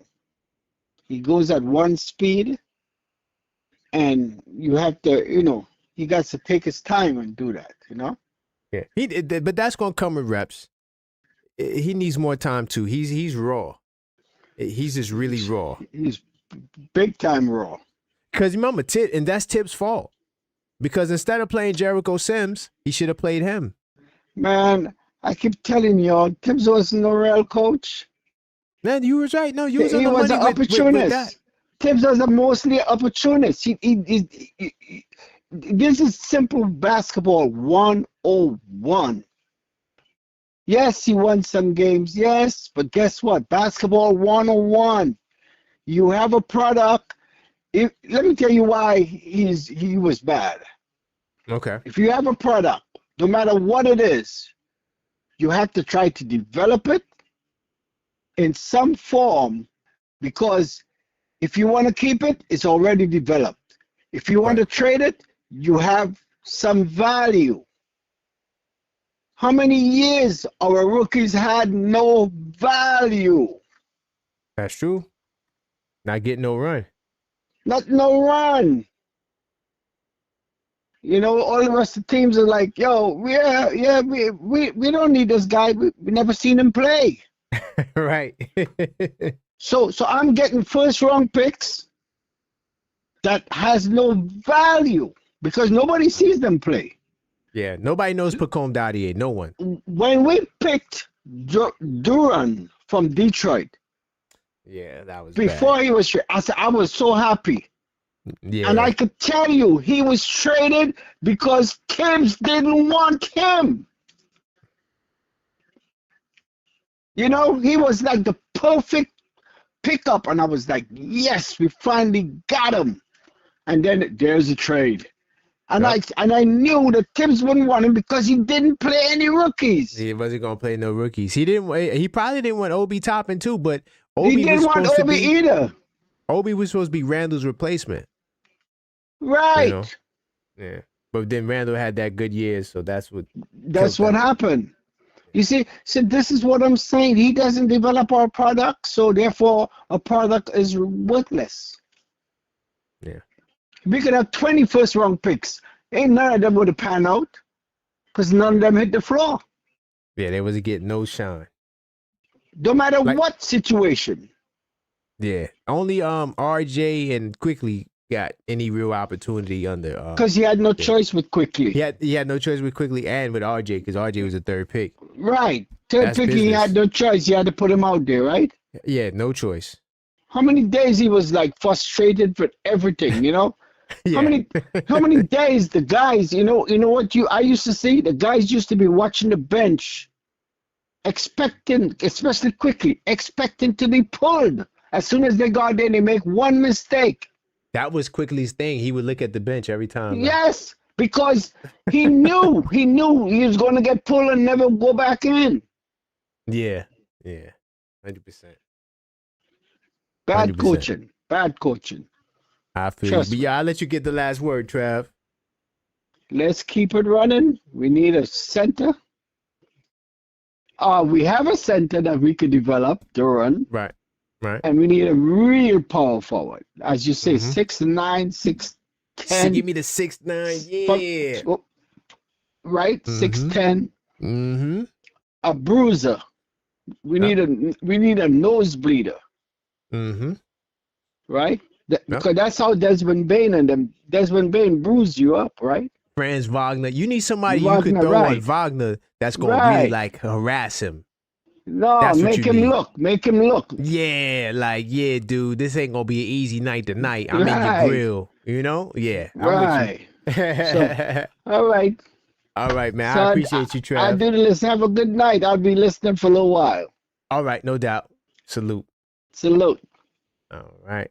Definitely keep the calls coming, 646-995-8389. I'm letting y'all cook tonight. Calls is not as frequent, so I'll let you cook up for a little while longer. Good points. Trev, he really knows basketball. Whether you agree or disagree with him, you gotta like the way he breaks it down. And you got to respect his perspective. You could disagree with him, but at least you can tell he's watching the game with a good basketball mind, and he gives good insight, whether you agree with it or not, whether you think he's right or wrong. It's just sometimes, when you talk to people, you got to listen to how they explain things because he's seeing it from a good angle. Because he called Coach Tibbs. When I used to defend Coach Tibbs, he would call in like, no. But then when Coach Tibbs dropped the ball, I'm right with him. Because, I'm the objective fan. I'm never one way. I go with what I see, right? So if I see you dropping the ball, Yaboo Daboo, I'm not going to call him the other names. So I'm just going to say Yaboo Daboo. If you're not balling, I'm going to call you out. I was rooting for you to succeed. And I told everyone this. This is why you have to stay level-headed. Don't say we got the steal of free agency. You can't know that until you see the product. Because a lot of what you think would be the steal more than likely won't be that because we our predictions rarely come into fruition. So when y'all was saying that, I'm like, yo, you got to watch him play. Because when I watched him in Euro Cup, I'm like, yeah, you can't rebound, dog. And that's going to be a problem. Let me get this next call on the line. Keep the calls coming, 646-995-8389. And call up and let your voices be heard. Smash that like button. I see y'all in the chat too. Salute to my man Randall, channel member in the building. Hello, caller. Let them know where you calling from. Oh, it's LB from Queens in North Carolina right now. Nice, man. Salute. Oh, yeah. Salute to North Carolina. I got family out there too. What's going on? Was you able to watch the game? Yeah, I was able to watch the game. Brunson is ice cold, bro. I don't want to hear nothing about no Cade Cunningham, Tyrese Maxey, none of that. Like, get out of here, bro. Right. Yo, And Brunson. speaking of that, salute to the Dallas Mavericks. They just beat them in overtime. They beat him in oh my, yo, Detroit. Oh my. I gotta do content on that. That's crazy. Wow. They lost in overtime. Man, I tell you, I keep telling them we gaining on them. Y'all can think Detroit's the best team. I think we 2 games back now because they lost, so now they should be 21-6. They were 21 and now they're 21-6, right? I think so. Hold on, I'm gonna pull it up. Yeah, we're like 19 and we 19 or 20. I'm gonna pull it up. So we 19-7, they 21-5. So we 2 games back. We gaining on them. Well, they 21-6 now. They didn't update it yet. Oh, they didn't update it. Oh, yeah. So that means 1.5 back. Yep. Hey, so we're gaining on them. Before you know it, Knicks #1 seed. When I was low key looking at the standings last night, I said, "Damn, do we want the #1 seed?" Like, why? Because of the eighth seed. And I looked at the 8th seed. I'm like, I kind of like 4 and 5 right now because Magic and Celtics can like kill each other, and then Detroit got to play them, and then we just beat up on them at the end. Listen, honestly, I hear you, right? And you're right, because you might get a Cleveland team, they playing good ball, and now you guys see them in the first round. But remember, it's the play-in tournament. So Cleveland more than likely will win that 7-8 game, and then you get Miami. I want Miami. Listen, I want the rivals. I want Indiana. I wish Indiana could make the playoffs so we could sweep them in the first round. I really want that bad. So yeah, we ain't ducking the smoke, brother. I don't really care if we play Miami or Cleveland, because I'll be sick of Cleveland fans too, because they slay up and down. They better than us. Now they look crazy. Yo, and real quick, and I'm gonna let you cook. If we beat Cleveland, their franchise is done. That's another Boston, even though Boston's looking good, but that would be another Boston. They be trading everybody away. Allen gone. All the moves, man. Cleveland is like, I don't know. You saw when they lost yesterday, Mitchell had the look on his face. I'm like, I told you should have never signed that extension. I made a mistake. Should have never signed that extension. You could have been out of there like this year. Getting all gassed up. See, Cleveland never battled adversity, because that's why when they go to the playoffs, we had injuries. All year, they were mostly healthy. They didn't have injuries like that. And then when they went to the playoffs, you see, they can't battle adversity. I don't have no sympathy for you, dog. This is the NBA. We don't got no excuses. Look at Boston. Boston putting in work. And they've traded their whole damn team almost, and they ain't got Tatum. So I don't want no excuse. I've never seen before, like Jordan Walsh. They said what did Jordan Walsh do? Like, they said Cater, right? They said Cater makes Boston the best defensive team when he's on the floor. When he's not on the floor, they the worst. You said who? Hater, the center. Oh, okay, yeah, that backup guy, yeah. When he's my home was like, as a Boston fan, he mentioned him before. I'm like, who? yeah, he's like Mutombo out there, dog. Yeah, that's what I. Oh yeah, and then to respond to like what when you was talking to the last call, I'm like, listen, Dante, I like Dante, bro. Like I want Dante here, but I could wait for him like in a year and a half.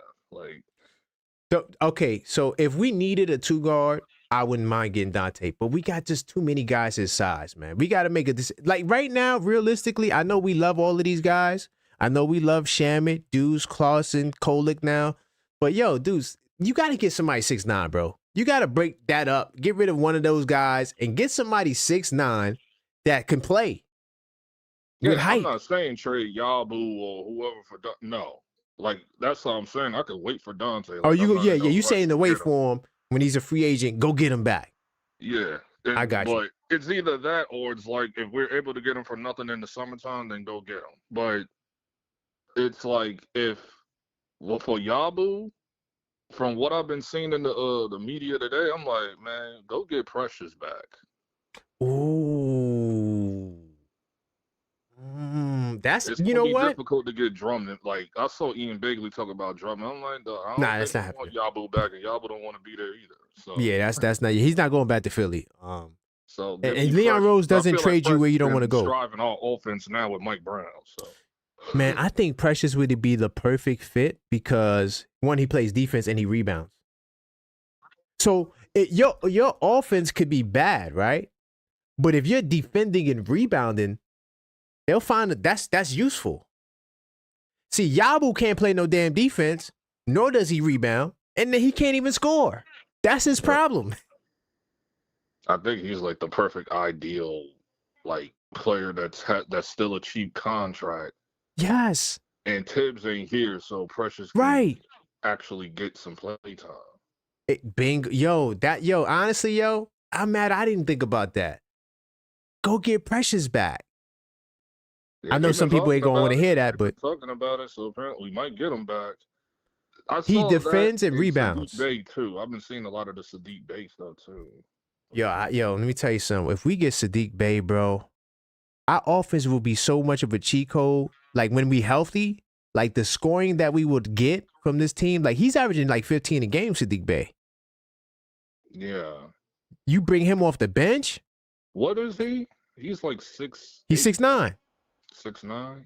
Yeah. Is he good on defense? I've been hearing like his defense is. I'm not 100. I ain't gonna lie. I'm not gonna cap. I haven't really watched the Pelicans like that. I'm gonna keep it real. There was really nothing to really see over there. I just happened to watch the Pelicans. You just watched them earlier when they beat the Rockets early today. But they beat the Rockets. Wow. Okay. I'm gonna have to check that. I'm gonna watch that on condensed.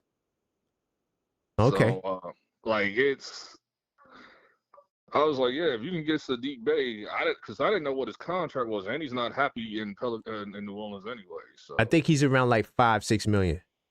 Okay, yeah, we definitely, because Yaboo's what, like $6 million, right? Like $6 million, yeah. So I guess we could just do a player swap.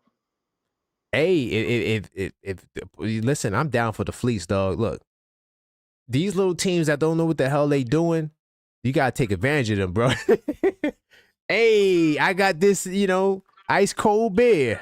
Listen, they traded up for. I didn't know they did this stupid trade. Somebody brought it up on TikTok the other day. Like, they did a trade up for Derek Queen, and now they lost their picks for this year. I'm like, Derek Queen is a gem, but now you don't have no help to get. They could have waited. Yeah, they wild out. They could have waited. They might have could have waited or get something else. Joe Dumars did that BS. Yeah, I'm telling you, these teams don't know what the hell they doing, bro. Telling you, bro. And then the coach gets fired. But what about the guy that's making the moves? Why he don't never get fired? It take him like 8 years to get fired. Yeah. My hope was Herb Jones, but I don't think that's happening. Yeah, you gotta trade Mitch to get him. Yeah, unless you trade Mitch. If you trade Mitch, it's a guaranteed deal. I don't, because they really want Mitch. I remember that from 2 years ago. They was wanting Mitch, but they need Mitch. Mitch might take them. I'm not sure if they could make the playoffs. Mitch and Derek Queen would be nasty. Right? What's their record? Oh, no, they trash. They done. But maybe next year they might make the playoffs. They can't even tank either. Like, nah, they can't. The that's sad. You know how sad that is? To get their pick back from Atlanta or something. Well, they got Trey Murphy the third. I mean, if they really want to blow it up. Oh yeah, I'm pretty sure I would trade Herb Jones and Trey Murphy like as of right now. You have to in order to get this year's draft. This year's draft is too important. All right, could we somehow infiltrate that deal and get like Herb Jones like as could we infiltrate like if they wanted to do like easy. If they trade in Shea Jemison to Atlanta for their pick back, can I at least come in there as the third team and be like, look, we'll take Herb Jones. How many 6'9" dudes could Atlanta get? Come on, dog. Let us get a 6'9", 8, 6'7" dude. Come on, man. Yeah.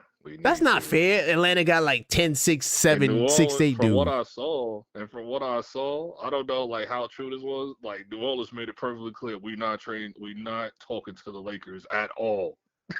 You're not because they're getting fleeced. and they also what pick was that? They traded a good pick to the Lakers when they was doing the deal for AD. So I'm pretty sure, they want to stay away from the Lakers. Yeah, you might get fleeced. Because Lakers fans was like, "No, we the one who helped you out to get all the."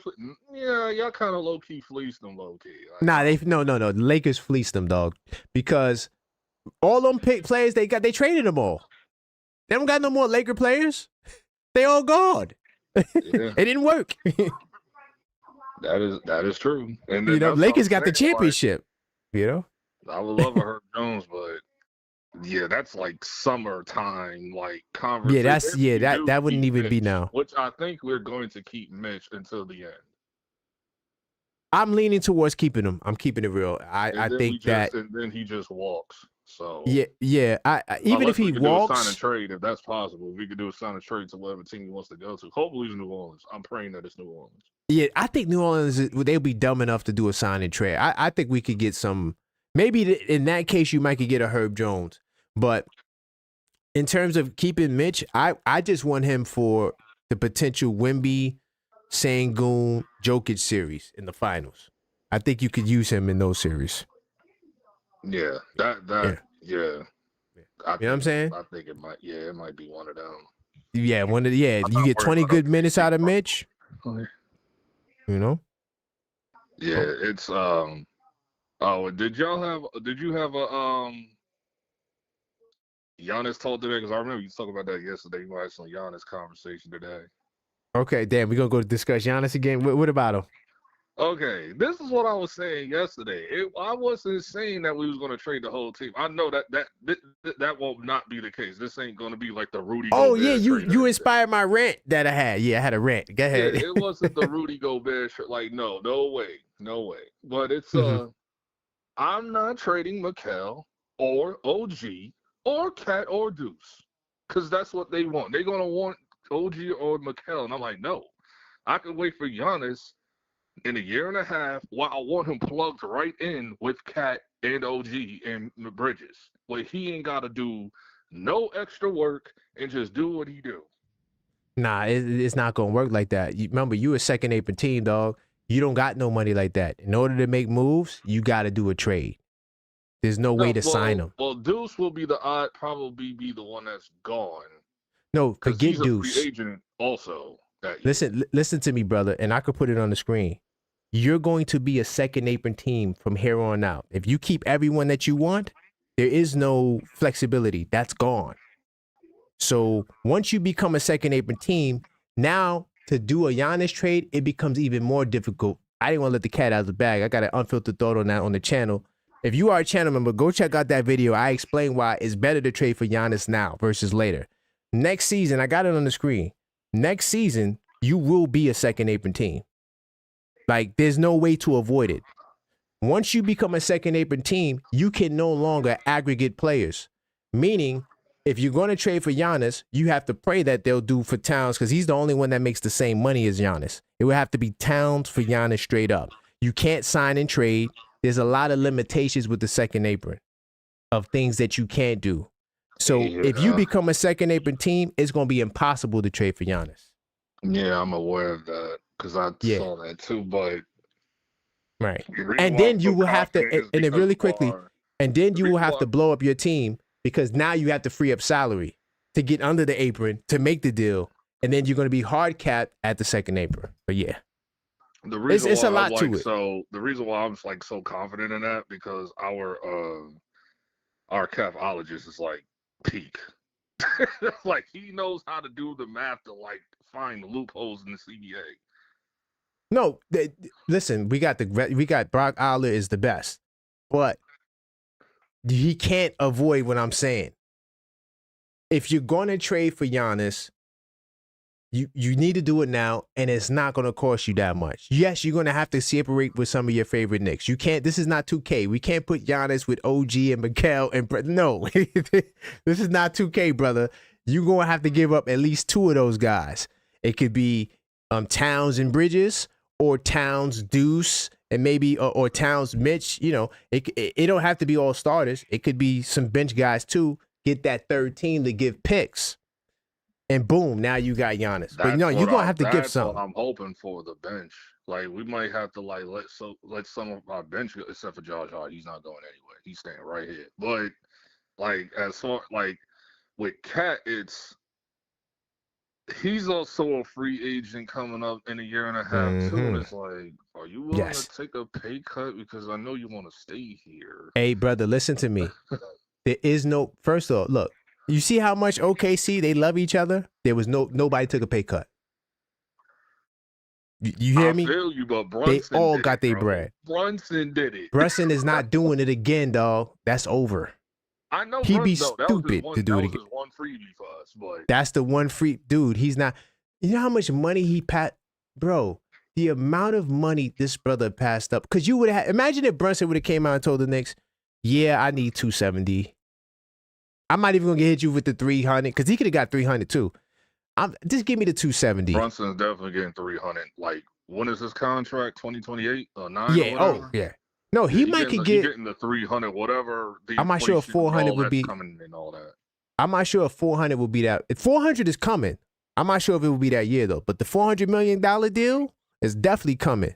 But so listen, the time is now, brother, and that's all I'm saying. We gotta strike while the iron is hot because later it's gonna be way more complicated once you become, especially if you want Mitch back. Mitch automatically makes you a second April team. Look, I will put you in a package deal for freaking Giannis, bro. Like, yeah. Like, that's how I feel. Like, because it's like, I'm not trying to give up. Like, the wing stopping cat is like Giannis's whole career played next to a perimeter big. Remember, he made Brook Lopez that. That was a great argument. That's a great argument. My man, coach hit me with that. Like, playing, and then we love to do the spray three, and then Giannis can chill in the paint while Cat, OG, Bridges, or whoever is on the outside. It's like, damn, you can't not let that go. So it's like, I gotta just go deep into the bench. It's like, who are you trading away? Well, then your only other alternative, especially if OG becomes an all-star, you're going to have to trade Wingstop, OG and Bridges, and maybe Deuce, and whatever little picks you got for Giannis, and Kyle Kuzma or something like that. Because they're going to want to give it. That pisses me off. It's the Kyle Kuzma got to go. I'm sorry, brother. Maybe you get the Hornets. Somebody else get them? Get the Hornets to another team in a three-way or something. Right. Charlotte always takes out leftovers. Like trade Kuzma to Charlotte. Give us Brendan Miller or something. I don't know. Yeah. Nah, just take Kuzma. I don't want nothing from the Hornets. Just take Kuzma. You got some. I take Concanipple, but they're not gonna give him up. I take the other brother, the forward. The other Bridges, I take him too. Miles Bridges. Oh yeah, he's a problem. He's a bona fide bucket. Yeah, he's a fantasy dream. I don't think we got to trade both Wingstop to get him, but you got to trade both Wingstop. One of them, and I might have to choose OG, and it only just comes down to the simple reason of occasionally you get the hamstring. That's it, and Mikel is always here. He doesn't miss games, so that would be the only reason. Even though I don't want to let OG go, that we have to. And listen, all right, I got something for you. I give up OG and Bridges, and I get Dante back for you somehow. Would you want to do it then? Would it have to be with like a four-way trade to get Dante, Giannis over Nah, we could do another deal for Dante. Yeah, we do another deal to get Dante. Okay, so we get Dante back over here. We have the Nova boys. Right, with Giannis and Towns. And Giannis. Yeah. How you feeling that? Is Deuce still here? I don't know. Deuce might have to go. He might have to go. He got a big payday coming up. Right, that too. And he's very valuable. So you might have to add him to a deal, whether it be Giannis or to get Dante. But nonetheless, you still got the Nova boys with Giannis and Towns. Because look, I'm open to the Towns Giannis thing. I think that would be crazy because you brought up the five that pops out. And you might have to keep Towns to get Giannis. But the thing is, there's also another alternative that I looked at and nobody's really mentioning. Okay. Just say if we trade Cat and Deuce for Giannis or whatever in a three-way or whatever. Yeah. We can always spin back and get Cat in free agency in 2027. Nah, brother, because remember the apron rules. So if you are in the apron, it's not happening. That's if he's willing to take a pay cut, though. That's what I'm counting on, but I don't know. Because he gets $60 million. Giannis gets listen, brother, listen to me. Nobody takes pay. Only Jalen Brunson is the only player.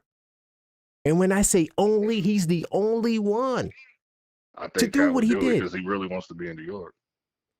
I don't know, but I'm betting on that. Like, that's how bad I feel like he wants to be here. He does not want to. We seen the news articles saying, "No, I don't want to be part." You saw how he was playing out of his mind after that trade rumor. Yeah. I don't know, man. But I'll let you get the final word, brother. Man, this was a great conversation, man. Great conversation. Other than that, I'm just trying to find a way to keep the team and then get Giannis in free agency. But yeah, that's a cheat code. That's a 2K cheat code. And Jose Alvarado, but see now you wilding. You playing 2K with no rules. Yeah, we gotta turn off the trade. Turn off the trade. Yeah, yeah, turn that all off. Right. Yeah. All right, my brother. All right, take care. Salute. Oh man. Hello, caller. State your name. Where you calling from? You already know. This is Moses, man. Ah man, salute Moses. How you feeling? Were you able to check out the game? I didn't get it. No, I was at work, so I didn't get a chance to see it. But you know, I'm gonna tell you. I'm gonna give it a quick little rundown for you.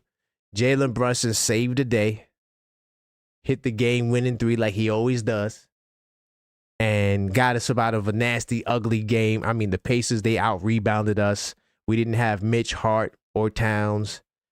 It was the feisty game. You know, cats getting flagrant fouls. You know how usual Indiana, New York stuff. Of course, man. Listen, yeah. When we don't have, of course, teams is gonna out-rebound us. But the thing is, this man, we gotta stay healthy. That's all. You know, even though, yeah, I agree with all the caller. Everybody want to see Giannis here. I want to see Giannis here, but you know, how are we gonna pull it off? But then again, I don't believe that we're gonna get Giannis. You know what I'm saying? I don't believe it. But hey, you never know what Leon Rose is thinking, because Leon Rose always could pull the impossible, man. Well, remember, the only way we can get him, Giannis has to say it. If Giannis doesn't say it, he's not coming here.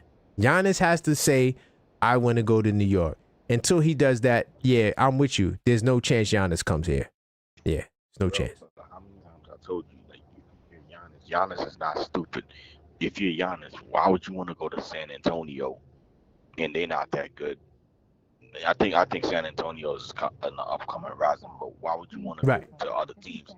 Or you want to go to Houston, but guess what? It's going to backfire on you, because you're going to have to give up like 2 of your big mans in Houston and just to get Giannis. And that's going to come back and haunt you. And then on top of that too. I mean, and also, really but they were reported to not want Giannis. I'm not sure if we talked about that before, but they Houston, San Antonio, and the Spurs said they're not interested in trading for Giannis. So what other teams is there? I'm pretty sure he don't Miami, want to go to Philly, Miami, the Warriors, Miami. Those two, yeah. To tell you the truth, I don't think he want to go to Miami. Miami ain't all that. Yeah, I don't think that. I can't say that they'll be the favorites if he goes to Miami. Even though I know Pat Riley is going to fleece the Bucks because that's what he does. He normally gets like favorable trades, but I don't. I'm looking at it because Tyler Hero, he's cool. I like Norm Powell a lot. I think Giannis and Norm Powell will be dangerous, but besides that, I mean, yeah, I don't think that they have enough. So the favorite is probably Golden State or New York. Yeah. But Golden State, you're still gonna have to give up your players to get Giannis. Exactly. So and I don't think it's gonna work out anyway. Exactly. And them guys are old as hell, dog. Yeah, I got no faith in that. He gonna go play with the ARP team. Yeah, I mean, so your best bet is coming to New York. But the question is, what are you gonna give up in New York to get Giannis? Listen, I'm telling you right now. I got the package for you. You ready? Here's 2: Towns, here's 3: Towns, Mikal Bridges for Giannis and Kuzma. That's one package that ESPN put out there. I got another package for you: OG and Mikal for Giannis and somebody else. I'm not sure if it's Kuzma, but it was somebody else.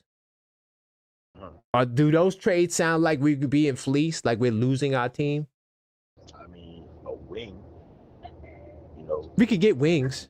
I ain't worried about that. But you can't always get. Now listen to your lineup though: Josh Hart, Jalen Brunson, Giannis, and Towns. That's a championship team. Add whoever you want to, whoever else you want to add, you add them. That's a championship team. Those 4 right there. Yeah. But you never know, you know what I'm saying? You never know what what Leon Rose is thinking. Because, like I said, we trust in Leon Rose. You understand? Exactly. He don't prove this point. So obviously, if you don't get Giannis, he knows why. But the thing is this. Also, what I want to talk to you about is we can't keep switching teams, man. Every year, we got to stick with the team and build, man. You know, that's you know that's not Leon Rose's way, right? We trade every year. That's not what we do. We don't build in New York. I mean, yeah, but the thing is, this is like, yo. Tell you the truth, I think we should just ride it out, stay healthy. You understand? Like, focus on trying to get a wing and all that. Like, stay healthy, and that's all. That's your best bet. That's my best bet. So I got a question for you. So if we ride it out, we stay healthy, we get bumped in the second round, you coming back with this same team next year? Well, if it's New York, most likely not. But this year is open for us, you know. Right. So I know I'm not saying that's going to happen. The point that I'm saying is that you should always be looking to get better because you think you're good enough, and if you have the opportunity to make yourself better, that's always the better option. So if Giannis says he wants to come, you got to do the deal. Forget all that building stuff. You got to get him. Sorry. Some of your favorite Knicks have to go, but it's not everyone. I just want to take that out of people's minds because for some reason people talk about Carmelo Anthony as if this is a comparable thing. First off, it's two different times, right? Those were different days. The Knicks team that we had back then was trash, right? We traded a bunch of dudes. Timothy Moskov, what did he ever do of substance as an individual? Forget team success. What did he do as an individual? Was he an all-star? No. Danilo Gallinari, what did he do? Was he an all-star? No. Wilson Chandler, is he on Carmelo Anthony's level? No. So the guys we traded for Melo, we had to do it, right? At that time. Today, we got better players and we're a better team, so we don't have to give up as much as that. Plus, the biggest fleece in NBA history was the Dallas Mavericks fleecing themselves by offering to trade Luka for AD. You think that was a fair trade? Was that fair value? I mean, to tell you the truth, I don't think it was a fair trade. Right. So there's no such thing as fairness. First off, it's business. AD is injury prone.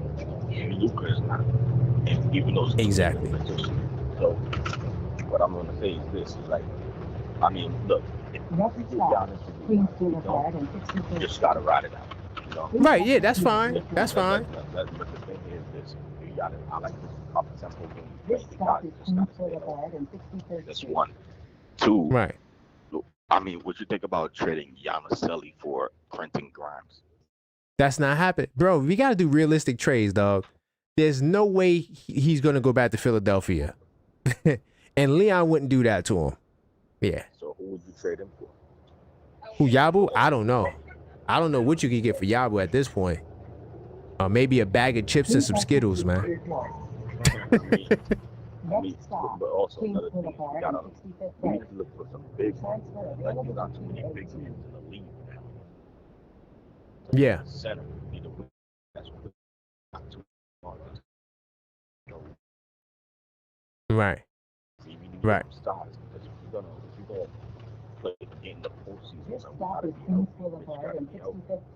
I remember you saying trade Mitch, right? No, I don't want to trade Mitch now. I don't. Me neither. Yeah. Me neither. But the thing is like, what you think about bringing Poise back just for size? Hell no. First off, he makes too much money, and he's out 2 weeks for another illness. We don't even know what the hell that is. Hell no. Yeah, I'm good, bro. I think the wonder why Boston got rid of him. Yeah, well, he makes $30-some million, dog, and he's barely there. Yeah, that sounds like a joke. Right, man. Yo, Moses, I'll let you get your final thought, though, brother. I mean, look, my bet is try to ride it out, man. You know what I'm saying? If you don't be honest, hope we stay healthy, try to monitor the that's all you can ask for. If you need size, your best bet is to look. What's your thoughts on looking to the G League to get a center? We got Ariel and Jemison. They in the G League. Those guys don't But they're not with us though. Yeah, they are. I'm talking about Ariel is on the contract, and Jimison's on the two-way. Right now on the Knicks. Yeah. The number 55 is not playing that much. These guys need to step up, bro. This is their time. Well, the reason why they didn't step up is because Mitch is healthy, and you've been playing Mitch and Towns, and Mitch missed how many games? Maybe 6, 7, and then Towns only missed like 1 game, and then Yaboo played that time. So the thing is, that's why I said, bro, they need to find a way to monitor. You know, they need to get 5 going. They need to get some of the players going, and they need to be late because that's going to help a lot if they can contribute. Right. Because that can take the pressure off Mitch. So this way, when we get to the playoff, everybody's healthy. You definitely should go to the finals. And possibly, and hopefully we don't play OKC hard. Yeah. Did us dirty. I ain't worried about that. Listen, whoever we see, we gonna be ready, man. But I appreciate your call, Moses. Definitely. All right, brother. Salute, man. Take care. That's my man, Moses. This will be the last one. Hopefully I get this brother back on the line. Definitely continue to smash that like button. Hello, caller. Let them know what's your name and where you calling from, brother. Yo, Goran, you know who it is from. This is Silk from Brooklyn, brother. Of course I know. I just want you to tell the people. I'm saying it loud, saying it proud. Let's go, man. Kings County, man. Yeah. There Salute. you go. I got to give you the proper intro, man. Yeah, you got to stop this Giannis stuff, man. Come on, man. We really want to go there? Nothing happened until next year, yo. Okay. Knicks ain't making no moves till next year. Stop the Giannis. And Cat ain't going nowhere. Leon Rose and Cat, they got family members together. They not going nowhere. So you don't think that Coach Tibbs and Leon Rose was brothers? No, Leon Rose and Cat are peoples. You don't listen to it. No. Listen to what I say. You don't think Leon Rose and Coach Tibbs were brothers? It don't matter. Coach Tibbs they wasn't talking. They had family violence. They stopped I talking understand. that shit. All I'm trying to tell you is, brother, there's no such thing as loyalty in basketball, dog. This is what I want. This year, Sadiq Bey and Yaboo in 2 second-rounders. Get his ass out of there. Because they're money matches and give them 2 second-rounders so we could get Yaboo off our payroll. Give me Sadiq Bey. I would love Sadiq Bey. I had him on my fantasy team. Right. Give me Sadiq Bey as the power forward back up to OG. Yeah. Huck Porty can handle back a minute for Mitch or Cat. Yep. That's our squad for this year. So I got a question for you. I'm asking you a question. Do you think Giannis is a guy who looks at his legacy? Yeah. If we win the chip, do you think Giannis gonna want to come here if we win the chip this year? Do you think he want to be a Durant replacement, going to Golden State after we win the chip? He wants to be here before we win the chip. Right, but I'm gonna tell you the difference though. If Giannis comes to New York, I love Jalen Brunson, but he would be the best player on the team. Sure. But, undeniably so. But do you think after if we win the chip this year, will he still be motivated to come here? Why not? It's a model for success. Because we don't need him to win the chip no more. His legacy is not the same. I don't know about that because I think the difference with KD is the Warriors beat him. And instead of running it back like a man, he went to go join the guy that beat you. See, we never beat Giannis. We gonna beat him this year if we get the chip. I don't think Giannis might make the play. I don't think Giannis is going to be on Milwaukee this year. I think the Giannis trade is too big. They're not doing that till next year. They're not going to do that. You think the Giannis trade is bigger than the Luka trade? You really think that? The Luka trade, that dude was stupid. He was desperate. I don't know. No, I'm saying. I think something was going on with them and Dallas with money, and they just did the Luka trade because they didn't want to give him the triple max.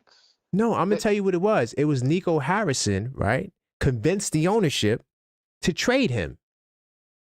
Right. I got a plan. And it just was dumb. That's what it was. Nico Harrison had a vendetta against Luka. Right, because Luka had certain coaches that he got rid of. They was doing a back and forth between GM and Luka. The trainer that we got was one of Luka's boys. All this kind of stuff was going on with Dallas and the GM. Yeah. But Milwaukee, I don't think has that. They want to try to keep Giannis as much as they can because that's their money thing. They can't. You can't see. This is LeBron James. I want to give a big time salute to LeBron. This might be his last year in the league. I don't know why a lot of people take dump on LeBron. If you don't think he's the best, okay, that's fine. I don't think he's the best. But LeBron James made it where the players were in control of their destinies. When LeBron James said, I'm going to Miami, it sparked a wave where you always, well, even before then, stars like Shaq, he wanted to go to LA. Shaq wanted to go to Miami. Stars had their say. If Giannis goes to Milwaukee and says, listen, I'm not going to re-sign here. I don't want to be here. I am not going to sign with no other team. I want to go to the Knicks. All I've done for this franchise, the least you can do is send me where I want to go. And guess what's going to happen? They're going to send him where he wants to go. This is a stars league. It's not about fair and value. The AD trade, if for Luka, was not a fair trade. If you want fair, go to the carnival. There's no such thing as fair value. The bottom line is the GMs decide what they think is best. And that's why guys get fired, because some of them don't know what the hell they're doing. But in this case, Milwaukee wouldn't have a choice. Their hands is tied. They don't have the leverage. Giannis has the leverage. His contract is up. Now, if Giannis' contract was 5 years, then Milwaukee has the leverage. Then they could be like, no, well, we're going to trade you to where we want to send you because you're under contract, so you can't walk nowhere. But his right? leverage is not until the end of this year. No, his leverage is now. No, his leverage is he got one more. He can opt out after next year. So after next year, he got the Supreme next. See, right now he got a year and a half. Somebody who trades for him now got a year and a half. They got half a year to try to win the chip. And if it don't work out, they got next year to try to trade him to get their. But you're missing the point though, right? So Milwaukee would be smarter to trade him now, because if I gotta wait till next year, knowing that you have to move him, I'm not gonna give you the value you want because you have to move him, and he wants to come here. So now, listen, I'm gonna send you these 2 first-round picks and Yaboo. I'm joking, nah. I'm gonna send you these 2. We can't send 2 first-round picks till next year anyway. No, we can only give them to on the day of the trade. The trade. So I was just joking. I wasn't being real. Yeah, I was cracking a joke. No, I could give you the package. The package is this. Here's one package. It would be Towns and Bridges. Cat ain't going. So Towns and Bridges for Giannis and Luka. That's one package. Another package would be OG and Bridges for Giannis and another guy. That's another package. Well, Karana, if the Knicks was willing to give them both Wingstop, that would have been done in the summer. That's what they asked for. Knicks said, we ain't giving you both our Wingstop. No, I'm going to tell you what happened. No, see, you're missing the key element. The key element is Giannis never asked to be traded.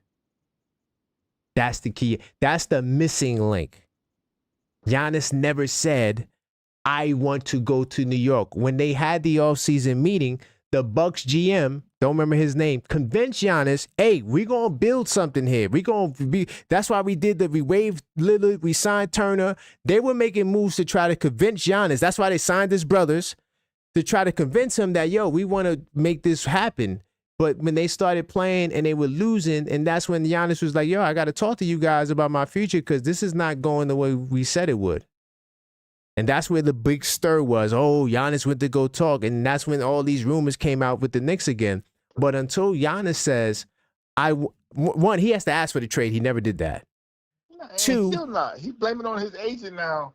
They doing stuff behind the back like he ain't got nothing to do with it. It's Giannis' fault. Nah, it's Giannis' fault. Because Shaq, I heard him say in many interviews that, when you the star player, you tell the GM what you want. Like, he told the GM, yo, go get me Penny Hardaway. And guess what? They traded for Penny Hardaway. When you're the superstar, you have the leverage. But Karan, European players, superstars, are not like American superstars. They don't like to be in that controversy. Like, Joker is never leaving Denver. Yo, you say that now. Never leaving San Antonio. Hey, no. Listen, if the Denver Nuggets get bumped in the first round, Jokic will be a Laker next year. I don't believe that. We could bet money on it. Players don't like that controversy of forcing it. They don't like to be the Butler mentality listen, of you could think whatever guy. You want. Jokic ain't signed his extension, dog. Jokic can opt out and be a free agent this summer. And guess what? If they lose in the first round, he will be a Laker next year. When a European player becomes the bad guy and forces his way off another team. No, it's not a force. He's a free agent. He would go as a free agent. And the Lakers got money to sign him. Straight up. No trade, nothing. We're going to sign him and put him with Luka, and we're going to show New York how to win the championship because y'all scared to move players because, we have these loyalty to a bunch of guys that never won anything. Yeah, we won the cup, but that's not enough. I need the championship, dog. One thing we never had since Patrick Ewing is an All-NBA first-teamer. I love Jalen Brunson. He's not that. Not yet, at least. If you don't think we switched out a Yaboo better replacement for a guy who could actually score and play defense on this team right now, and we can't play with San Antonio or OKC? I think we could beat San Antonio in a 7-game series. I'm not that confident against OKC. I'm not. I'm keeping it real. We need a Yaboo replacement. We get a Yaboo replacement who could play D and hit the three when he's supposed to be able to hit. Yeah, but that guy, but hold on, that guy you're gonna get he's probably never been to the finals either, though. So it's not like the guy you getting is somebody who's battle tested that won a championship. More than likely, you get a Sadiq Bey or somebody like that who never did anything in the playoffs. It's okay. He can play D though. All I gotta need somebody to make some stops. I'm for that. Bench. Listen, I'm for improvement. Like I would take that trade. I like Sadiq Bey. I'm not saying you're wrong for that. All I'm saying is it will not negate a Giannis trade. Like if the Sadiq Bey trade was there and the Giannis trade is there, I'm doing the Giannis trade. So you got to give an OG and Mitch for Giannis. Bye. See. Bye. What's my boy name from Brooklyn? The rapper? Yesterday's price ain't today's price. The way OG is shooting the three, like Nowitzki showed him to put that finger on that ball. Yesterday's price, it's just OG. I got a question for you. As great as OG is playing, as great, and we love OG, and I'm not here to knock no Nick, but is he going to be a first teamer? He might be the All-Star for the first time in his career. No. Is he going to be an All-NBA first-team player? He might be the way he's shooting and playing D. Come on, brother. Keep it real. He's not a first. Shooting and playing D this year. Brother, he will not be open from three this year. Brother, he will not be an All-NBA first team this year. He will not be an MVP candidate this year. You're asking me. I ain't doing MVP, but All-NBA? Listen, you're asking me to get a guy who's top 3 every year in MVP. You asking me to not get him for a guy who never even been an All-Star, who we hope will be an All-Star this year. Yeah, but we also getting the guy who had this damn calf strain for 3 years in a row. Oh, okay, so do you want to talk injury? Do you want to compare OG's injuries to Giannis? You really want to do that? Calf strains and hamstrings are different, brother. No. Do you want to compare the injury history of Giannis, who never played under 61 games in his career, to a guy like OG that's played 20 games, 30 games in his career? You really want to go there? All I know is this. Giannis's past 3 years, that hamstring been messing with him, and he been missing playoff games. OG Anunoby didn't miss playoff games? Hamstring and No, you're not answering the question, brother. Did OG Anunoby miss playoff games? Look at the downturn of our superstars in this league right now. If you got a calf strain, that's a warning sign. No, it's not, dog. You let it rest and heal. The reason why it becomes an Achilles is because these guys played, like Halliburton, like Tatum. They played on it. If you continue to play on it, you risk the Achilles. If you rest and let it heal, the Achilles is no longer a threat. When OG Anunoby went to the finals, he didn't even play in the finals. Let's talk about that. When Toronto won the championship, he wasn't even there. You know why? Because he was injured. It was his elbow. Did he have like an elbow, a crazy elbow? I don't remember what it was. The point that I'm telling you is that you cannot talk about the guy who I'm trading for Giannis, and you're worried about Giannis' injury history, but you're not even going to acknowledge OG and his injury history. You got to be fair, brother. I do that trade next season. I do the OG and Mitch trade next season. Listen, man, I'm not you doing keep that talking about next mid-season. year. If Pat Riley mid-season. convinces Milwaukee and Pat fleeces Riley got them, what Pat Riley got that we ain't got? he got the fleece ability. I ain't He with got. that. Look, how he got Terry Rozier. He traded Terry Rozier for Kyle Lowry. Can you explain that deal to me? Kyle Lowry at the end of his career. But Milwaukee's asking for 7 picks right now. They asking for crazy stuff. It's not about Milwaukee. Nonsense. Listen, they're not getting that till next year. They're not going. Brother, I would agree with you if we were trying to put together a package to send in Milwaukee. But if Giannis goes in there and says, I'm only going there, trade me there. I won a championship here. I built this city. It's time for me to get the hell up out of here. You broke your promise to me. I kept my promise to you. I want to go to New York. They have no choice. Their hands is tied. They have to take the package that the Knicks offer them. Because if they wait till next year, it's not going to be the same. I'm not taking Kuzma contract to get Giannis. Well, we'll get Charlotte. You know how we do. We'll get Charlotte to take that. Come on, dog. Come on. It's Leon Rose. We'll get Charlotte to take that contract. We don't got to do that. He's not a serious player. Even though my man Josh Hart doing the finger stuff, he's not a serious player. Yeah, let's not even talk about that. Oh, God. Let's not even talk. Josh Hart ruined the whole joint. You know that, right?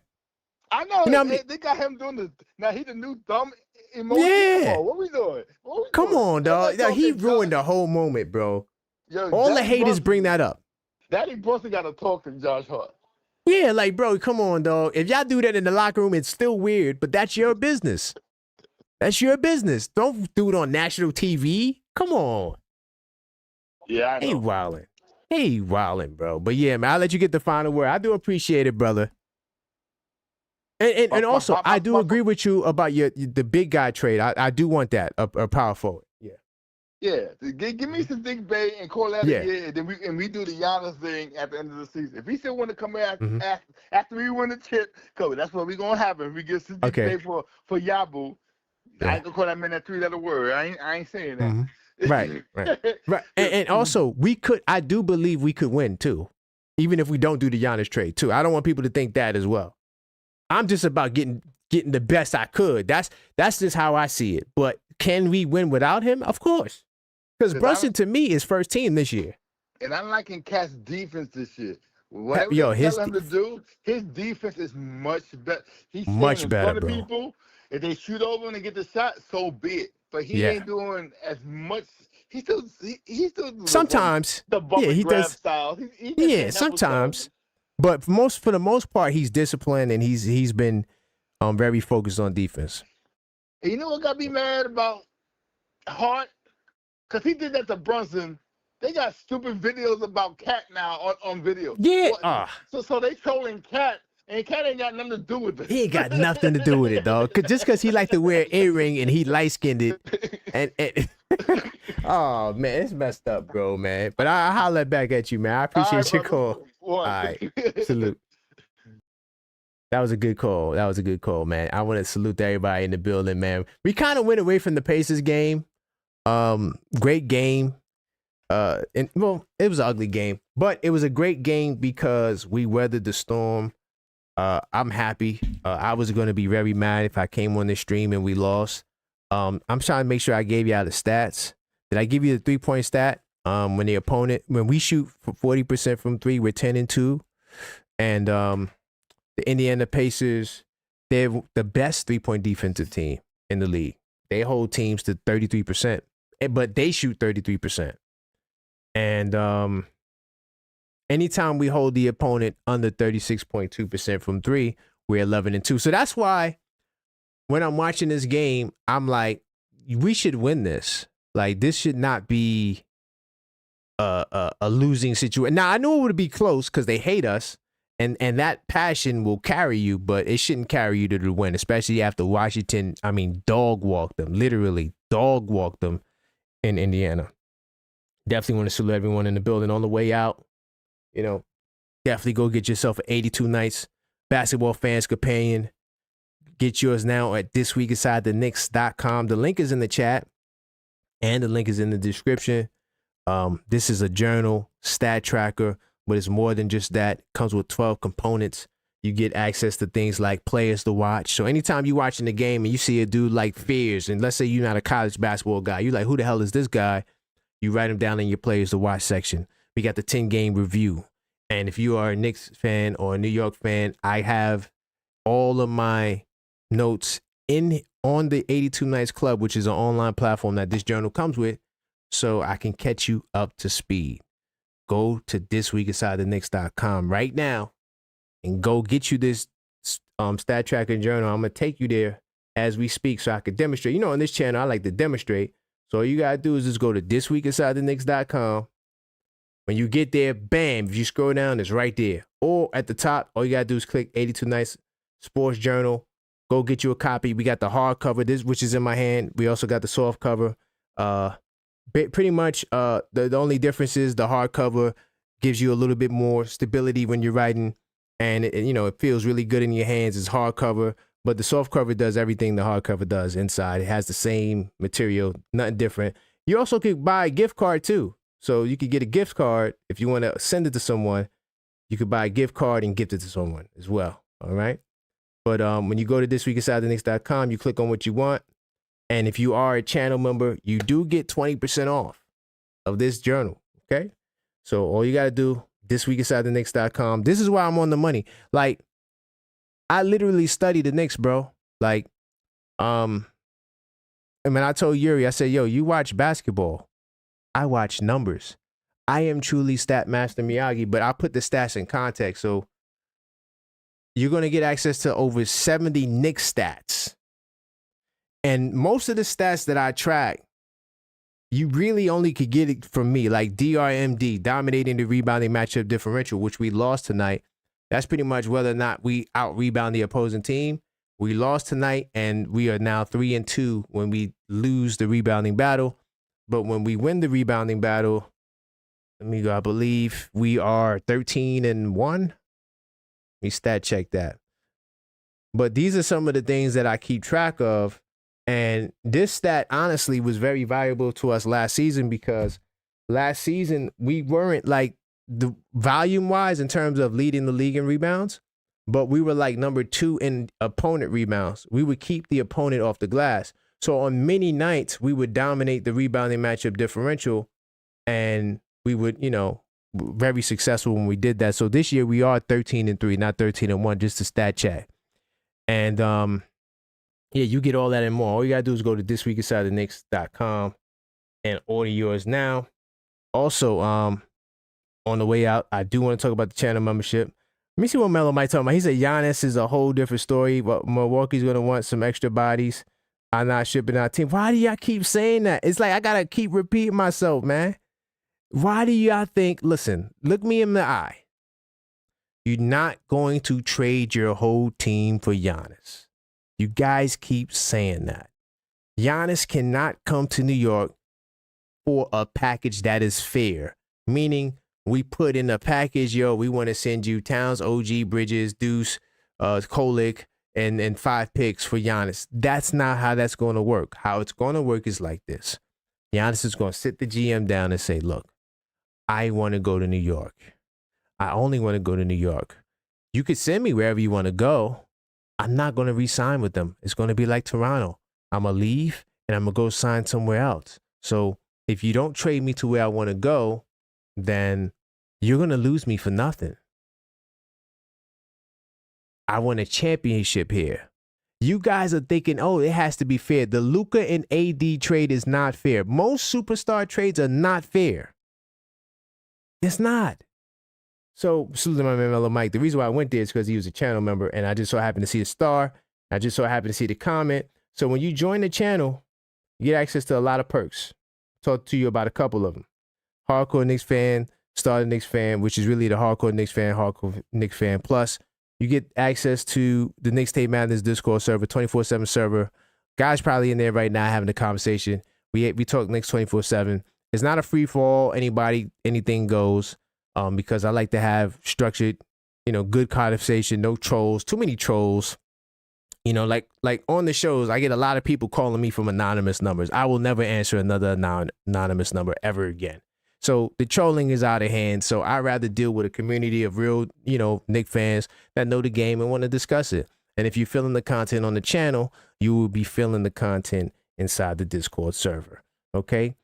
So of course you get the cool stars. Then I do members only live chats. Like I do a show called The Knicks in 10, which is actually a page out of the 82 Nights Journal, the 10 game review, where I analyze the Knicks every 10 games to see exactly where we are, tracking certain stats like differential and offensive rating and seeing what the trends is throughout the season, and analyzing where we are by watching the past, viewing the past, going back to the past, reflecting and comparing it to the present, and then predicting the future. So those shows I do members on live chat, because usually it's me cooking. It's not a call-up show. Priority reply to comments.